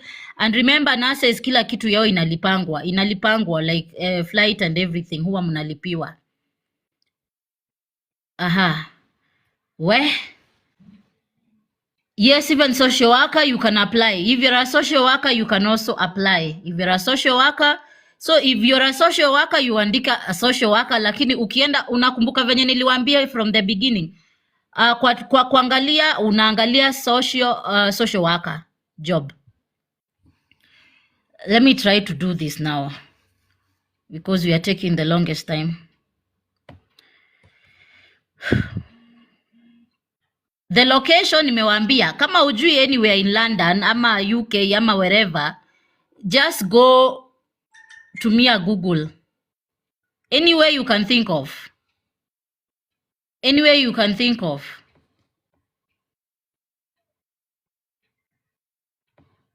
Anywhere you can think of. Arts is a requirement, yes, but not at this stage. But I would advise you, if unataka kazi kuenda haraka, fanya arts. Na ufanye ukuwe na band of 5.5. 5 and above. Pathways umemaliza yako? Ama we call it a day? No, mi yangu sita register sahi. Mimi. Okay, fine. Kalas. People, I hope mumeelewa. I hope mumeelewa. I wish I could have helped you, but most of you have managed to create your accounts, so you're gonna attach your CV hapo yenye ni ATS compliant.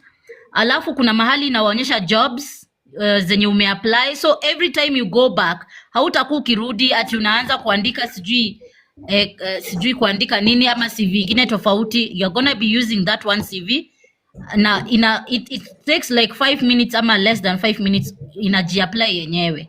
That is what I wanted to show you. Si tumeelewana billionaire. I hope tumeelewana.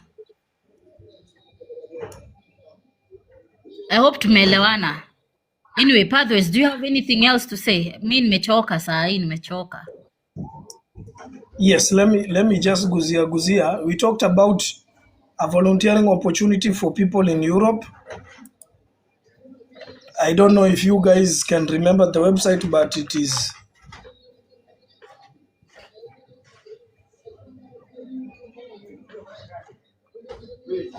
kuna hiyo, alafu tutaongelea kitu ingine hapa pia.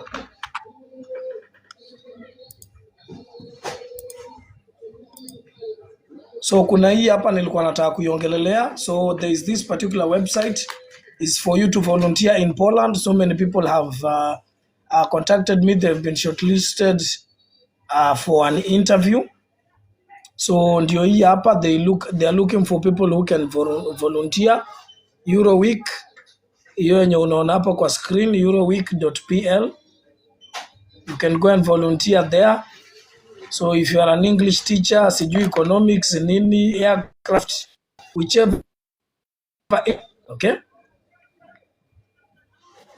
Whichever industry that ES Morgan, you can use your phone to apply. As long as you have the ATS compliant CV, you can be able to apply. Okay? So kuna hii program iko hapa. How to be a volunteer iko hapo. is a learning space for volunteers. EuroWeek volunteers can create, teach, and other activities that would not only benefit the students but also contribute to their growth as individuals. Hii iko na age limit, you need to be between the ages of 19 to 35. Watu wenye wako above 35 nitawaonyesha program yenu. So you need to be studying or graduated from college. So hiyo ndio requirement. You need to have good command of English language. The volunteer should be available until the full duration of the program. Okay? You need to have experience in handling small and big groups of primary, secondary, and high school students. Lulu, does UK need experience? Now, Cheche, experience is very essential when it gets to jobs abroad. When you have the experience, you are at an added advantage as compared to somebody who does not have experience. Most of the care jobs, they are going to offer you training. So you should always know about that. Even if you have the experience, you'll also go and be trained again. Remember, the caregiving conditions in whichever country you are in, and in the UK, they're totally different. So they'll start by training you, and then you'll be inducted in terms of you starting to work. Okay? So training ni muhimu, experience pia ni muhimu. So you can adjust to various personalities. Now, hii inataka you email your CV and cover letter to euroweekprogram@gmail.com. Go and apply for this particular program right now. Watu wengi wamekuwa wakikontaktiwa, and you are open, imagine itakuwa in Poland. Okay? So if you're interested to go to Poland, this one is an amazing opportunity. Utakuwa uko Europe. Okay? Utakuwa uko Europe. And when you're in Poland, you can be able to visit Germany. Hiyo ni kitu unafaa ujue. Okay? So something else I wanted to talk about is this particular website here. Nilikuwa nataka niwaonyeshe kuna online recruitment that is happening. And you guys need to go and you need to go and check the events. So kama unataka kuapply Romania, kuna Food Career Summit online. Itakuwa 21st of October 2024. The Poland factory jobs yenye nilikuwa nataka nionyeshe 17th October ishafungwa. Luxembourg green energy jobs, if you want to work in the green energy jobs, this one has been closed. It was on the 7th of October. Kama unataka kufanya kazi Malta pia imefungwa. No, haijafungwa hii ya Malta tourism jobs, you can go and apply for them right now. Okay? So this one is for Malta. You can go and check. It's going to be on the 14th of October. So you need to go and register now. Jobs zenye za hoteli ndio hizi zenye wanatafuta watu. Hotel managers, skilled, they have both skilled and unskilled jobs. Okay?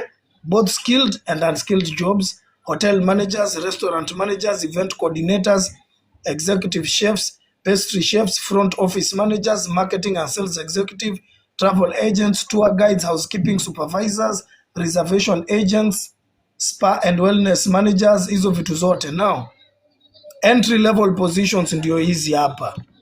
Okay? Kuna waiters, housekeepers, porters, kitchen assistant, dishwashers, bartenders, room attendants, tourism support workers, pool attendants, valet parking attendants. Valet parking attendants ni mtu anakam na limousine yake, wewe umesimama pale, unapewa keys, unaenda unaipark. Akikuitisha, akitoka nje, akimaliza kazi ya hoteli, anakwambia ni aje, nipatie gari yangu. Unaenda unatoa gari mahali ulipark, unaileta. Okay? Very big hotels, they have valets.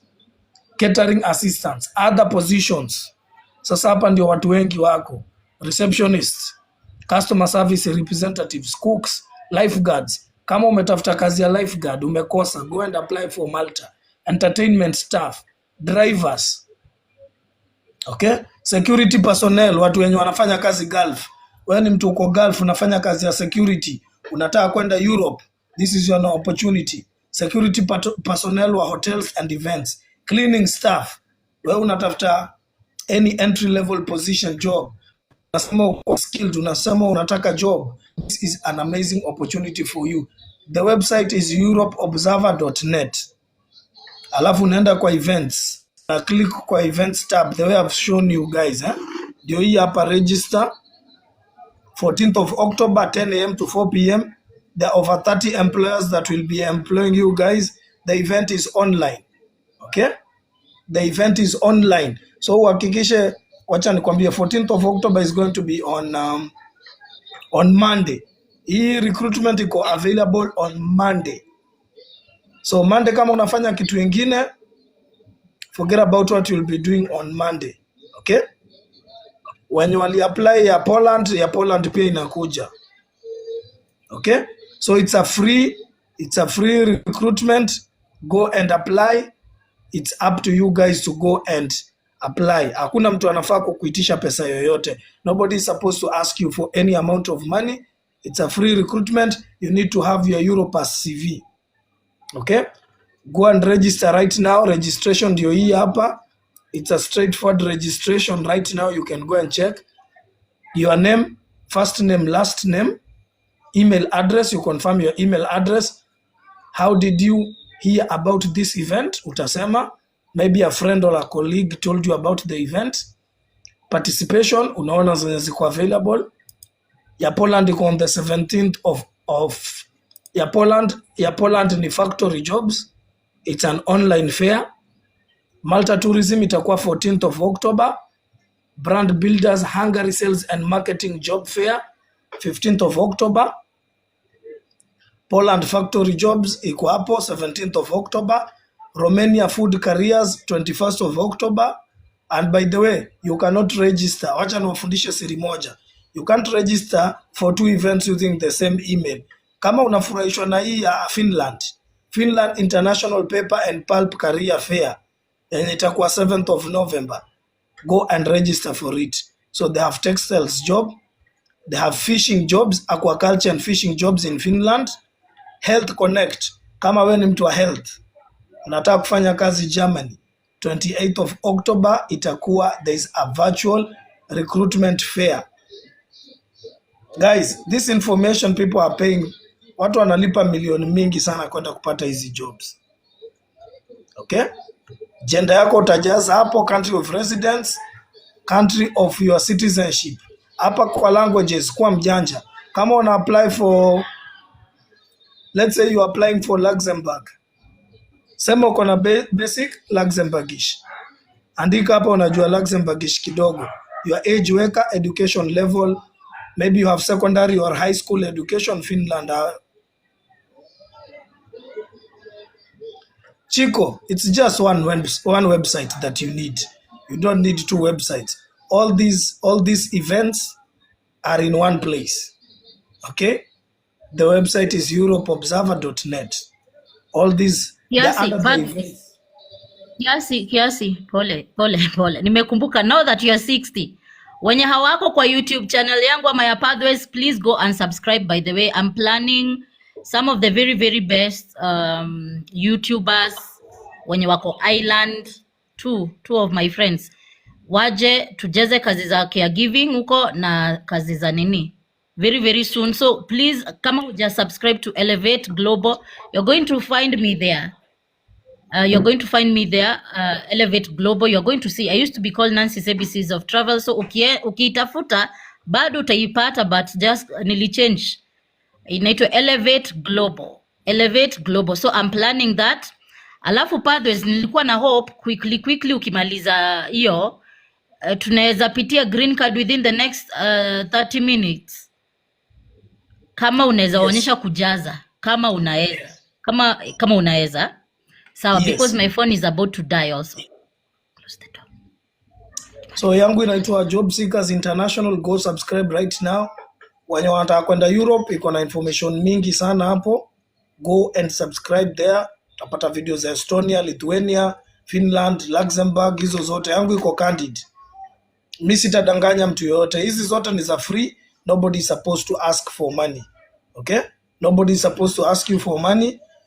Ukiapply, ukiulizwa kama uko na CV ya Europass, sema it's ready. Ukiandika no, they will not call you for They will not call you for the program. And then you check the occupations for the available program that you are applying for. Ujue, usiende kusema unatafuta kazi ya fishing na maybe umeapply kazi ya Poland factory jobs. They do not have fishing jobs in Poland.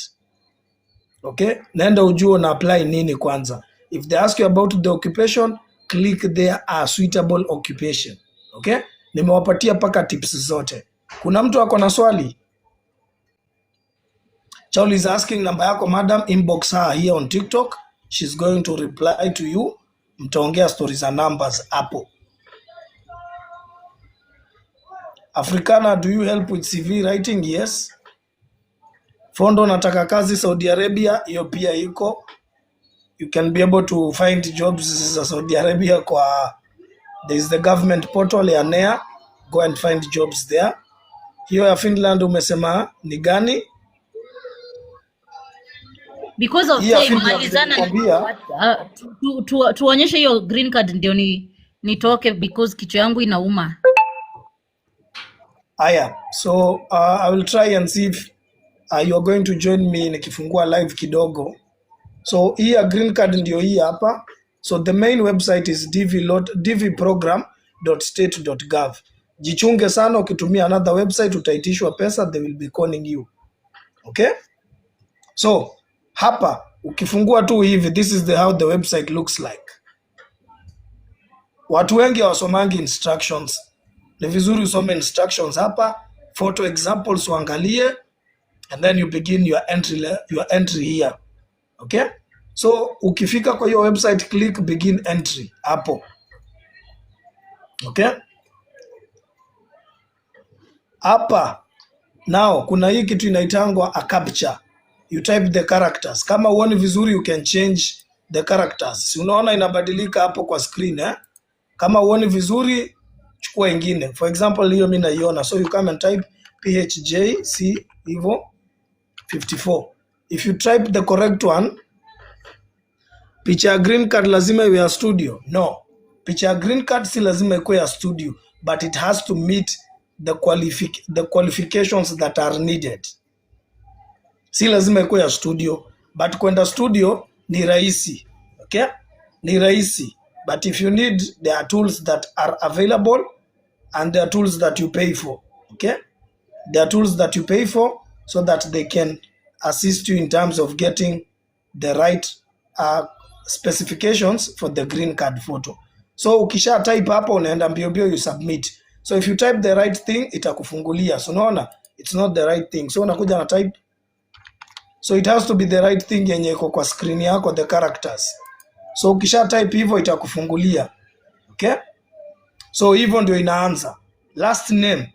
Sikiza vizuri hapa, nataka watu waelewe. The things that I'm talking about here are things that can make you win the green card.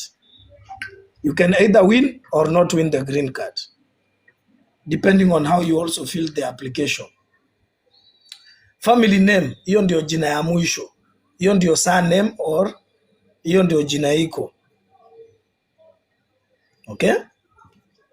First name yako kama ni Nancy. Mostly Africans first name zao zinakuanga ni majina za wazungu. But kama we pia ni depending kama we ni ule Mwafrika unaweza itwa Rigathi Gachagua. But Rigiji anaitangwa Geoffrey. So Geoffrey ndio first name yake kwa yenye hawajui. I've just taken an example. Okay? So anaitangwa Geoffrey Rigathi Gachagua. So kama ana apply green card, his last name is Gachagua, his first name is Geoffrey, his middle name is Rigathi, ndio middle name yake. First name ni Geoffrey, last name ni Gachagua. Your gender. Sasa gender inategemea. Now Chiko, sasa hiyo sasa inaleta story ingine. Now you need to go and harmonize your documents. Kama utatumia passport, you'll need to use the two names there. Okay? Kama passport yako iko na majina mbili, you need to know. Na kuna watu wananga middle name na kuna watu wananga first name. So you need to know. Okay? So that one is something that I have stated. Your gender. Gender yako inategemea if you are male or female. Gender is subjective. Okay? Stories za gender sitaongelelea. You can be a man but your gender is female. Sitaki kuongelea hizo story. So gender ni wewe ndio utachagua. Birth date, month, date na year. Very self-explanatory. Na ujue hii ni month Kwa hivyo si confuse month na date. I'm teaching you very important things. Birth city, hapa sasa kuna kuanga na siri. Enter your birth city only. Do not enter district, county, province or state. Kama ulizaliwa Nairobi ndio unaweza andika Nairobi. Kama ulizaliwa Mombasa unaandika Mombasa. Okay? Those ones are cities. Lakini kama ulizaliwa Ushago, sijui ulizaliwa kunaitangwa sijui aje. Tuseme ulizaliwa Taita. Taita is not a city. So unakuja una tick birth city unknown. Okay? Na wanafundisha vitu zenye country where you are born. Hapa if you are born in Kenya unaandika Kenya. Okay? Nakuru is a city. Haya. Namjua Nakuru ni city. Mliambiwa Nakuru ni city. Haya. Country of eligibility of the DV program. Very important question. Are you claiming eligibility based on the country? Ngamash, namba yangu inakuanga Nyeri si city. Nyeri ni Ushago. Sawa sawa. Nyeri ni Ushago. Adwa Nyeri. Nyeri ni Ushago, my people. My people. Watu ya Mrima huko ni Ushago. Sawa sawa. Eldoret mmesema ni siri. Haya, Kericho ni Ushago. Okay? Kericho si city. Kericho cannot be a city. So birth ni unknown hapo. Sawa sawa. Watu ya Nyeri, my people from Nyeri.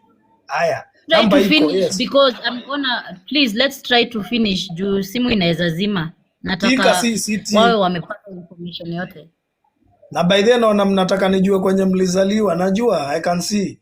Najua kwenye mmeze. Kisii si town, Kisii si city. Kisii cannot be a city. Okay? Check on your birth certificate, yes. Confirm that information. If it's not a city, you input unknown, yes. Okay? Aya. Are you claiming eligibility based on the country where you are born? Yes. Now, De Bruyne, unasema ukiweka Nairobi kuna shida. Sasa wewe, ukiweka Nairobi ile siku yenye wataenda kukuitisha documents, how will you prove that you are born in Nairobi? You need to provide information yenye haitakuletea shida. Sawa? Now, hapa kwa country of eligibility, maybe you are Nigerian. Nigerians cannot apply for the green card program because they have so many people. Ngamash, namba yangu iko hapo kwa bio yangu. When you click on Pathways Abroad with Official, you're going to find my number there. Ukikosa ni inbox hapa TikTok. I'll be able to drop you my number. Sawa sawa? So if you are not claiming, you can claim based on your on the country of your spouse. Okay?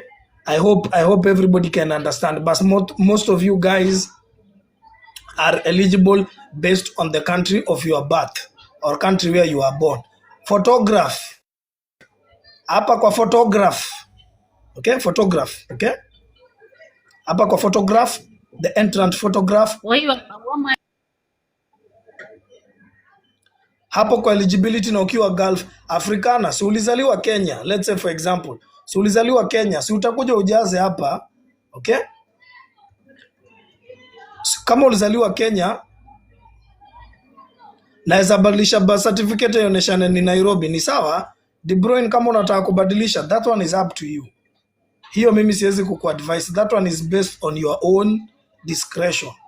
Okay? So hiyo pia iko hapo. Photo unakuja, there is a tool that you can use. There is a tool that you can actually use to confirm if your photo meets the specifications. Okay?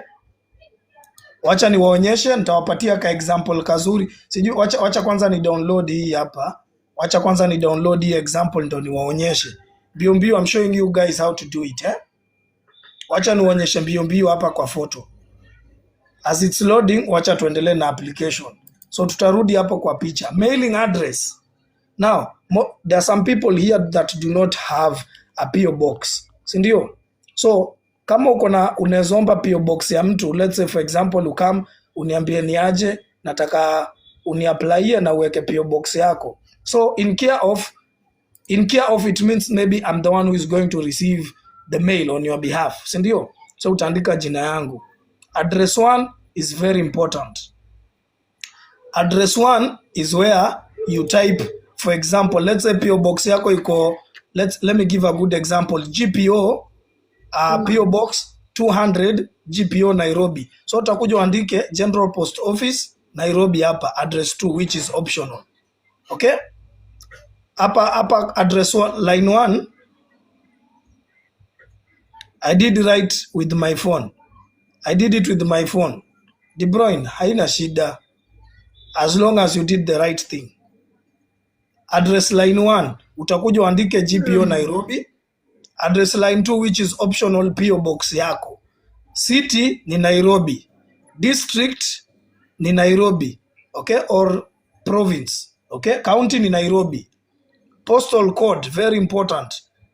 Postal code ya Nairobi na kuanga na different postal codes. Lakini na kuanga 00200, kama 8100 ya Nakuru iko hivyo, kuna ya Nyeri, kuna ya kila mahali. So it depends whichever postal code na address yako kwenye iko. Select country. Country Kenya. Country where you live today. Okay? The country where you live today. Kama uko Saudi Arabia, andika Saudi Arabia. Okay? It's not a must. Okay? This one cannot, hii si ati itakufanya utachukuliwa.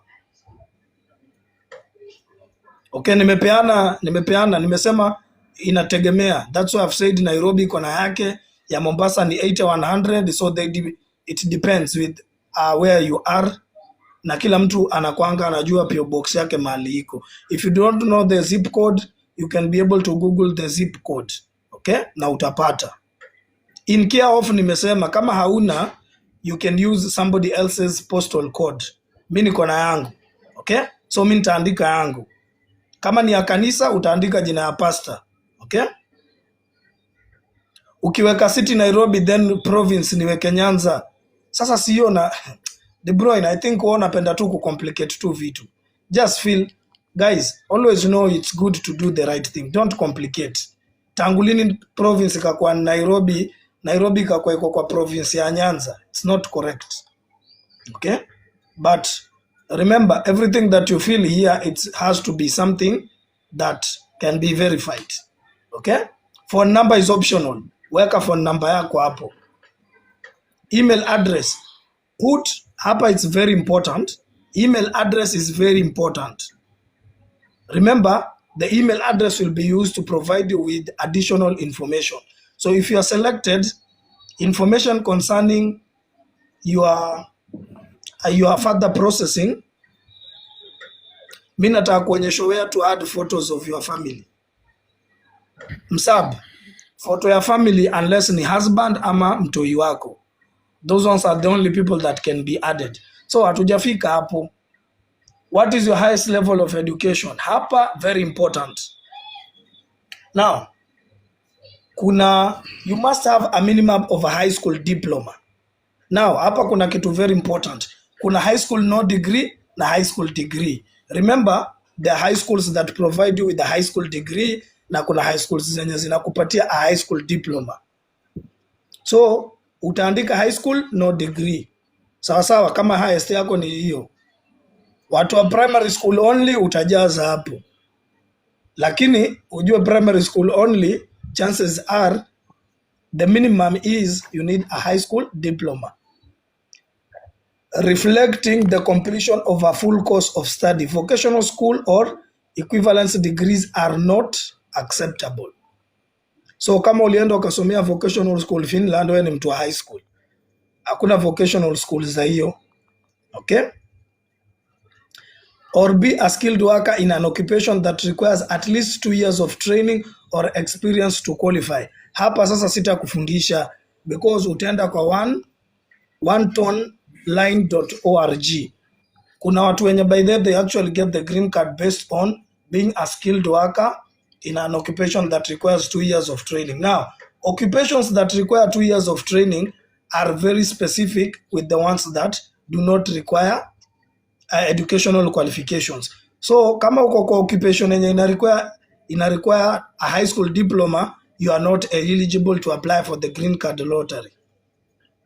Aya, current marital status. Hapa sasa maswali zinakuanga mingi sana. Kama uko single, wewe unakuanga unmarried. By the way, na kama uko na mtoto na hujaolewa and you do not have a marriage certificate, you are unmarried. I hope everybody ananielewa kenye naongea hapa. Okay? I hope everybody is understanding. If you are a single dad or a mom na hamkuwa mmeoana na uko na watoto, it means you are unmarried. Okay? Number 2, married and my spouse is not a US citizen. Hiyo sasa, maybe you have the marriage certificate, na by the marriage there are different types of marriages. Sitaki kufundishana stories za marriages leo. Kuna customary marriage, kuna religious marriage, kuna kuanga pia na hizo zingine zenye mnaoana. So it depends if you, and there is the civil union marriage. Wewe mnaenda kwa attorney general, mnaoana. Customary marriage ni ile ya traditional, mmeenda mmelipia mtu mahari, mmeoana. So you need to know how to ensure that you have the marriage certificate depending if you are married. Now, kuna watu wenye ni married and my spouse is a US citizen. So you need to read not a US citizen and is a US citizen. Divorced.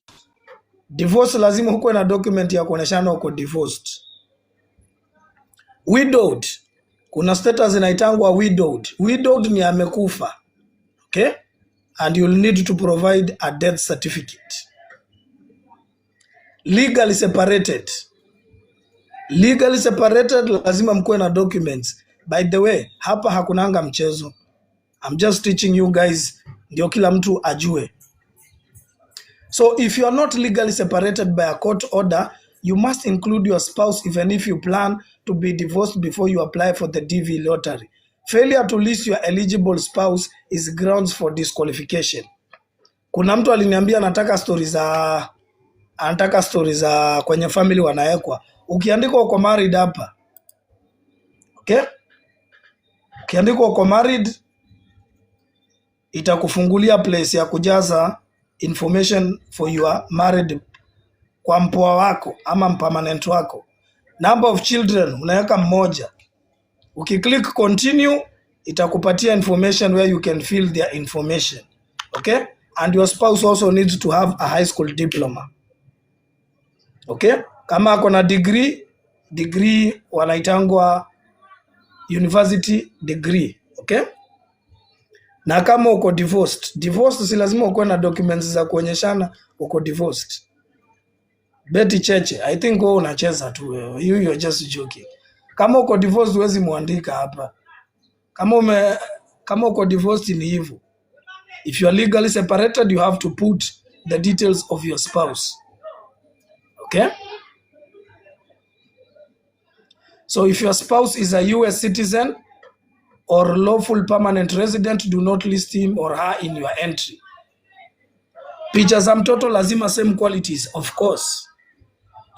Married lazima certificate. Hapana, lakini okay, umesikia venye najibu maswali Georges. Lakini you need to provide documentation to prove that you are married. So if let's say Sir Georges, let's say me I'm married.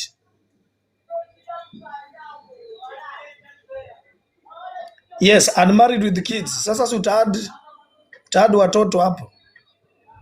Kama uko na 5 kids itakupatia 5 slots weke watoto wote. I hope that one is clear. Okay? So Sir Georges, let's say mimi nimeenda nimechukua sweetheart wangu, tumeenda tuko married. Tuko married chini ya maji. Acha niite chini ya maji. The only thing we can do is, how about filling I-30? Hatuwezi ongelea I-30 saa hii. Lakisha, that one is out of the question. We can't talk about I-30.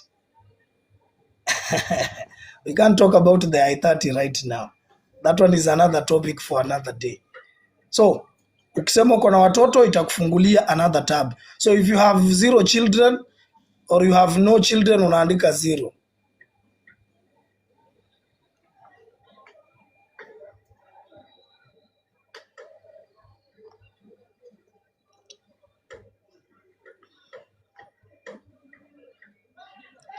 Ataendelea na hiyo ya chini ya maji.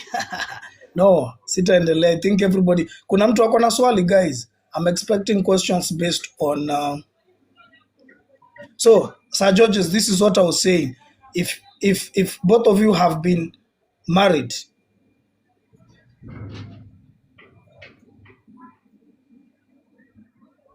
what if you are married, useme unmarried? Alafu si kuna vile someone can agonize for them to come. Now, hiyo una complicate process. Okay? Hiyo una complicate process. You know why? Una complicate process because ukienda ile siku yenye utaenda interview, hawezi enda kubadilisha useme niko married. So kama ulisema uko unmarried, utaenda unmarried. There are some people, there is a certain couple that I'm assisting them to file for their documents and everything. For them, right now they are married, but wali apply kama single. Huyu jamaa unless aende after some time, the wife is the one who actually got the green card. The wife is the one who won the green card. So huyu jamaa yenye anaweza enda niende na visitor visa. Lakini kwenda kusema sijui tumeoana saa hii, it's not possible.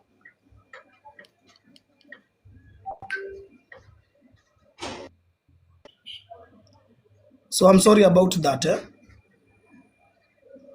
So kuna mtu ako na swali? Kindly continue before the phone itazimika na niko nataka wawe wameona kila kitu. Haya. Choosing the photo ndio hapa nilikuwa nawaonyesha. Now, photo example nitakuja ni download hii hapa. Okay? So nita download hiyo picha hapo. Yes, wakika for a while the wife can actually petition for him to actually come. Okay? Lakini hamwezi enda na yeye ati mseme hivyo. So, kuna hii photo tool hapa, ukiwa na picha yako, it be able to tell you if your photo meets the specifications. Okay?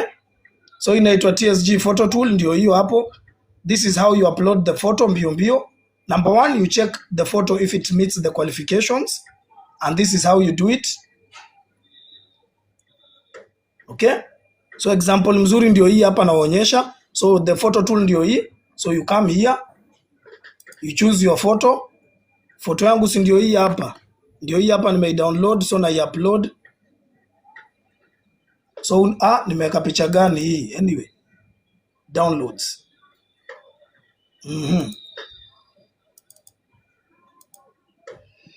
Okay. So wacha niangalie hiyo photo mahali imeenda. Okay. Let me use a different photo. Let me use a different photo for you people. Ndo nionyeshe photo ikiwa iko correct venye huwa inasema. Work documents,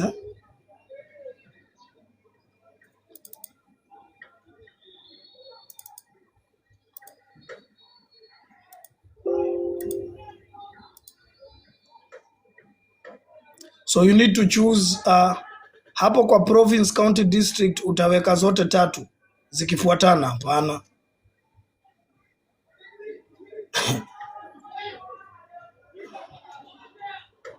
Okay? Guys, kindly if you're asking a question, uliza swali yenye inaeleweka. I think it's better if somebody can do that,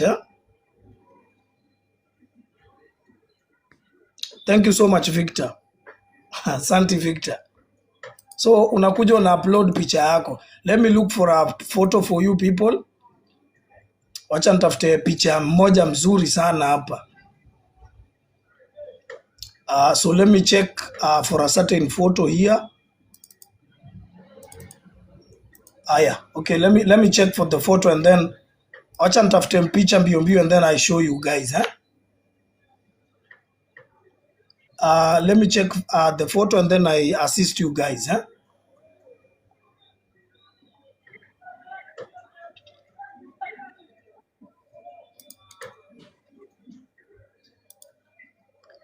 So wacha niweke hii picha hapa and then I show you guys mbio. Okay, so this is my previous photo. Na by the way, picha usitumie picha, okay? Usitumie picha yenye ushaitumia tena. Do not use a photo that you've used again. Okay? So this is the photo that I'm going to use. So unaona, wanakwambia aje? Your photo has been rejected. Minimum photo dimensions are 600 by 600. Okay? So you need to have the dimensions of the photo. If you cannot have the dimensions correct, kuja hapa, tumia the photo tool again.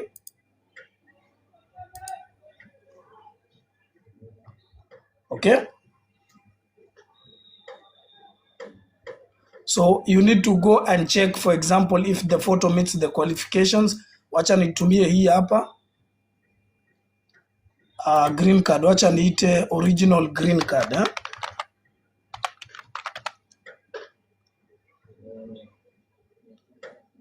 Yeah, Jopiwa, what happens is mtu anaekangwa pamba, mtu anaekangwa cotton wool.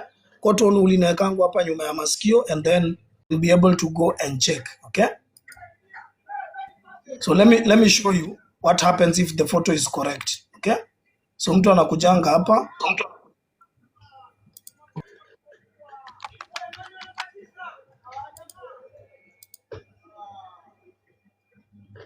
So the photo has to be JPEG.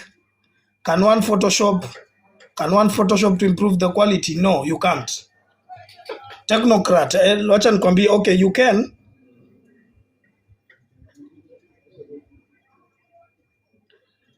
Yes, inafaa iseme 600 by 600.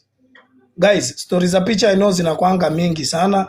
If you want to know about the qualifications of the photo, you just need to go and crop the photo. I wish naweza waonyesha. I don't know if we have the time to waonyesha how to crop the photo mpaka ikwe 600 by 600. I think we don't have. Itabidi watutafute. Now, we don't have that kind of time. We don't have. Technocrat man unasema can one photo to improve the quality? Number one, you compress the image or compress the image, or increase the quality of the image. The photo tool is going to note, and your photo will not be able to meet the requirements. So hiyo ndio kitu iko. That photo tool the same haitaki selfie. Are you hearing me, Pathways? Ama siskiki? Yes, I can. Yes. Because my phone is about to die. Can you try to finish for them? They will look for us. So wenye wako watu wawili, wenye mko watu wawili, maybe you are married, you can be able to go and apply together with your spouse. So what happens is you will be the primary applicant. Kama ndio mwanaume, the first application will be the primary applicant, alafu kwa spouse wako atakuwa secondary applicant. Hiyo applicant ingine bibi yako atakuwa primary, wewe utakuwa secondary applicant if you are the man. Okay, so that is what happens. Mkiwa wawili, you increase the chances, and I think we can call it a day. 7ID passport photo ndio hiyo hapo nimewekea kwa screen, so you can go and check if it meets the qualifications. Thank you so much Victor. I can see you Warren OG. Kuna kitu kumaliza. Sir Georges, nimesema if you are married, it's always good to go and get your documentation ready. That one is very important. So what is the documentation? You need to have the marriage certificate. Okay? Kwa married ina requiring you have the marriage certificate. Ndio mkienda embassy nyote wawili, ukisema ni bibi yangu, you already have the marriage certificate. Okay? So that one is also something that you need to have. Alafu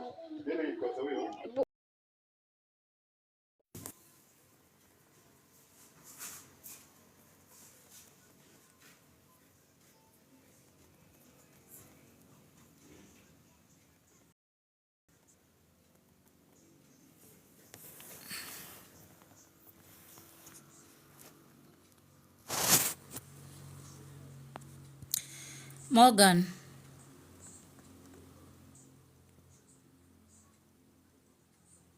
Morgan, umesikia? I told you my phone inaisha charge. Alafu Sema. kama abu akubusa ile kesi niko nayo kama ya last time unapata mtu ana apply but nini hasipelekani like ID birth certificate haipelekani. Mtu make sure Kenya unajaza saa hii by the time ukuje tukiangalia next year 2020 May kila kitu iko imebalance. Niko na one na kama mwenye nini yake imepata nini yake haizikuwa zinapelekana birth certificate na birth certificate na ID. Mkidiscuss your story siku. Yeah. Mnaongelelea green card bado uni? Tunaongelelea green card. Yes. Hapo kwa date of birth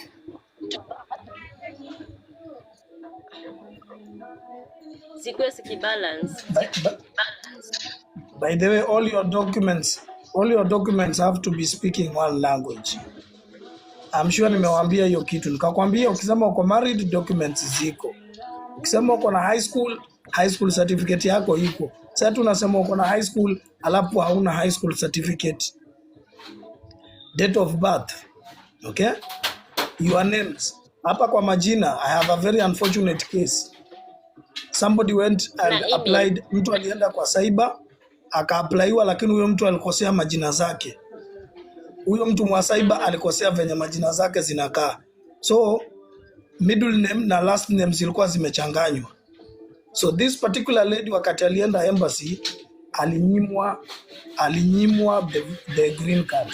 Why? The documents are totally different. I'll give you a very good example. Kama unaitwa Judith Otieno ama Judith Atieno Otieno, there is a difference between Judith Atieno Otieno and Otieno Atieno Judith. Na ile ujue hao ni watu wawili tofauti. So you need to speak one language. You need to know what is your last name, which is your first name and which is your middle name. So wacha tumalizie tu hapo. I think everybody has gotten the information that we've shared. Thank you so much, guys. Go and apply for the opportunities that we've talked about today. Other opportunities are also available to you guys. YouTube, find Nancy on Elevate Global. Find me on Job Seekers International on YouTube. Inbox Travel Abroad Options here on TikTok. She's going to be available. Deadline of application November. I think today we've done a lot. So I've decided, actually, I just decided that I'm going to post this live on YouTube. So you're going to have a recap of this on YouTube. I'm going to post it. So uko kwa Elevate Global mtaipata. Sawa, mtapata hii recap ya hii live. So I'm going to download it because it's going to be a lengthy one, and itakuwa hapo nitaipost kwa YouTube so that wenye hawakupata stories za volunteer watapata, wenye hawakupata stories za caregiving watapata, because it was a very interesting live today. Wenye hawakupata story. Can you stop what you're doing? Princess Lois, you should just stop what you're doing. She's sharing the live. She's sharing the live. Yeah? Oh. He's tagging people so that they can join. Oh, pole. Mimi nafikiria anatag watu. Pole sana. She's tagging so that people can join the live. Anyway. Princess, I'm very sorry. Ama mimi ndio nimeona vibaya. Mimi naona kama anatag watu. Yeah, she's tagging people so when they see that they join the live. So wenye kuna wale wa migration, Western Australia migration, the people who are in the construction and trades industry, Remember, all this news is free of charge. Remember, all these stories are free of charge. You can easily apply for these jobs. Ni venye kitu kinaniuma. I have to end the live. Thank you for being here for us. Anyway, Uni, asante kwa kujoin live. Padres, you have anything to tell us? By the way, before I forget, just hit my inbox if you need your CV revamp, if you need a one-on-one, or if you need anything. Akina Morgan and everyone, thank you for giving us gifts. Na muzidi kuniombea, kitu inaniuma vibaya sana. Actually, May God ni hear you. kuvumilia kukua kwa hii live. Kuvumilia. Padres, asante na kila mtu mwenye amejoin hii live. Aki Thank you for your nawaambie, support. Thank Ah, you guys. yes. mwambie Aki mtu akiwin, make sure umejaza DS60. Wana apply, mtu ana win green card, ati anagoja atumiwe email. I have like 5 cases. Za Niliambia mtu kuapply aliwin, ati DS160. anagoja unajua ukiwin si lazima uapply hiyo DS60 je interview. 260. No, Sasa 160. unapata mtu amewin ndio unapata mtu amewin haja apply ata anagoja basi wamtumie email. Niko na cases 5 hapa. Sawa sawa, wamesikia. Anyway, Eh, people, thank you for having a brilliant evening. Mr. Padres, hebu waambia watu kwa heri. Ambia watu Mimi kwa husema heri. kwa heri in different languages. Number 1 is adios muchachos. Kwaherini. Hasta la vista. Anion. And see you guys. Ishlibedush. Yeah, so you've heard everything. I think I've said and I cannot repeat. Kama umepotelewa na hii live, I'm going to post it on YouTube. Just go and subscribe to Elevate Global. So I think that's the best thing I can do for you because I'm really feeling sick. Wacha tu nitoke. Tongea. I think I'll try to see when I can fix a schedule. Maybe on Saturday night, I see whether I can come live. Sawa sawa. So Cowgirl, I've said I'm going to post this live on YouTube. So make sure you go to Elevate Global. Make sure you go to Elevate Global because tumeongelea vitu very important. Tumeongelelea hata stories za accounts. Nimewasaidia sana hata stories za accounts venye mtapata kazi kama a million za caregiving. Tumewaonyesha. Tumeongea about tier 5 visa sponsorship. Tumewaonyesha hata stories za volunteer in Poland and easy stories are green card. So just go and subscribe to our YouTube channel. Yeah, so as you see, I've even started changing my eyes. I've started changing. So let's call it a night.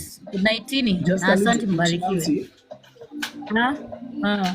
Naomi, mtu amefanya IT anaweza pata kazi. Yes, Naomi, IT, there are so many jobs and there are visa sponsored jobs for people with IT qualifications, front-end developer, cloud engineers, back-end engineers, full stack developers, system administrators and all those.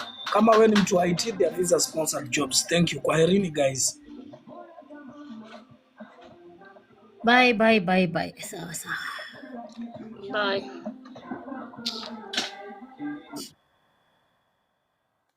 Imekataa kuend. Imekataa kuend. Sawa sawa. Bye.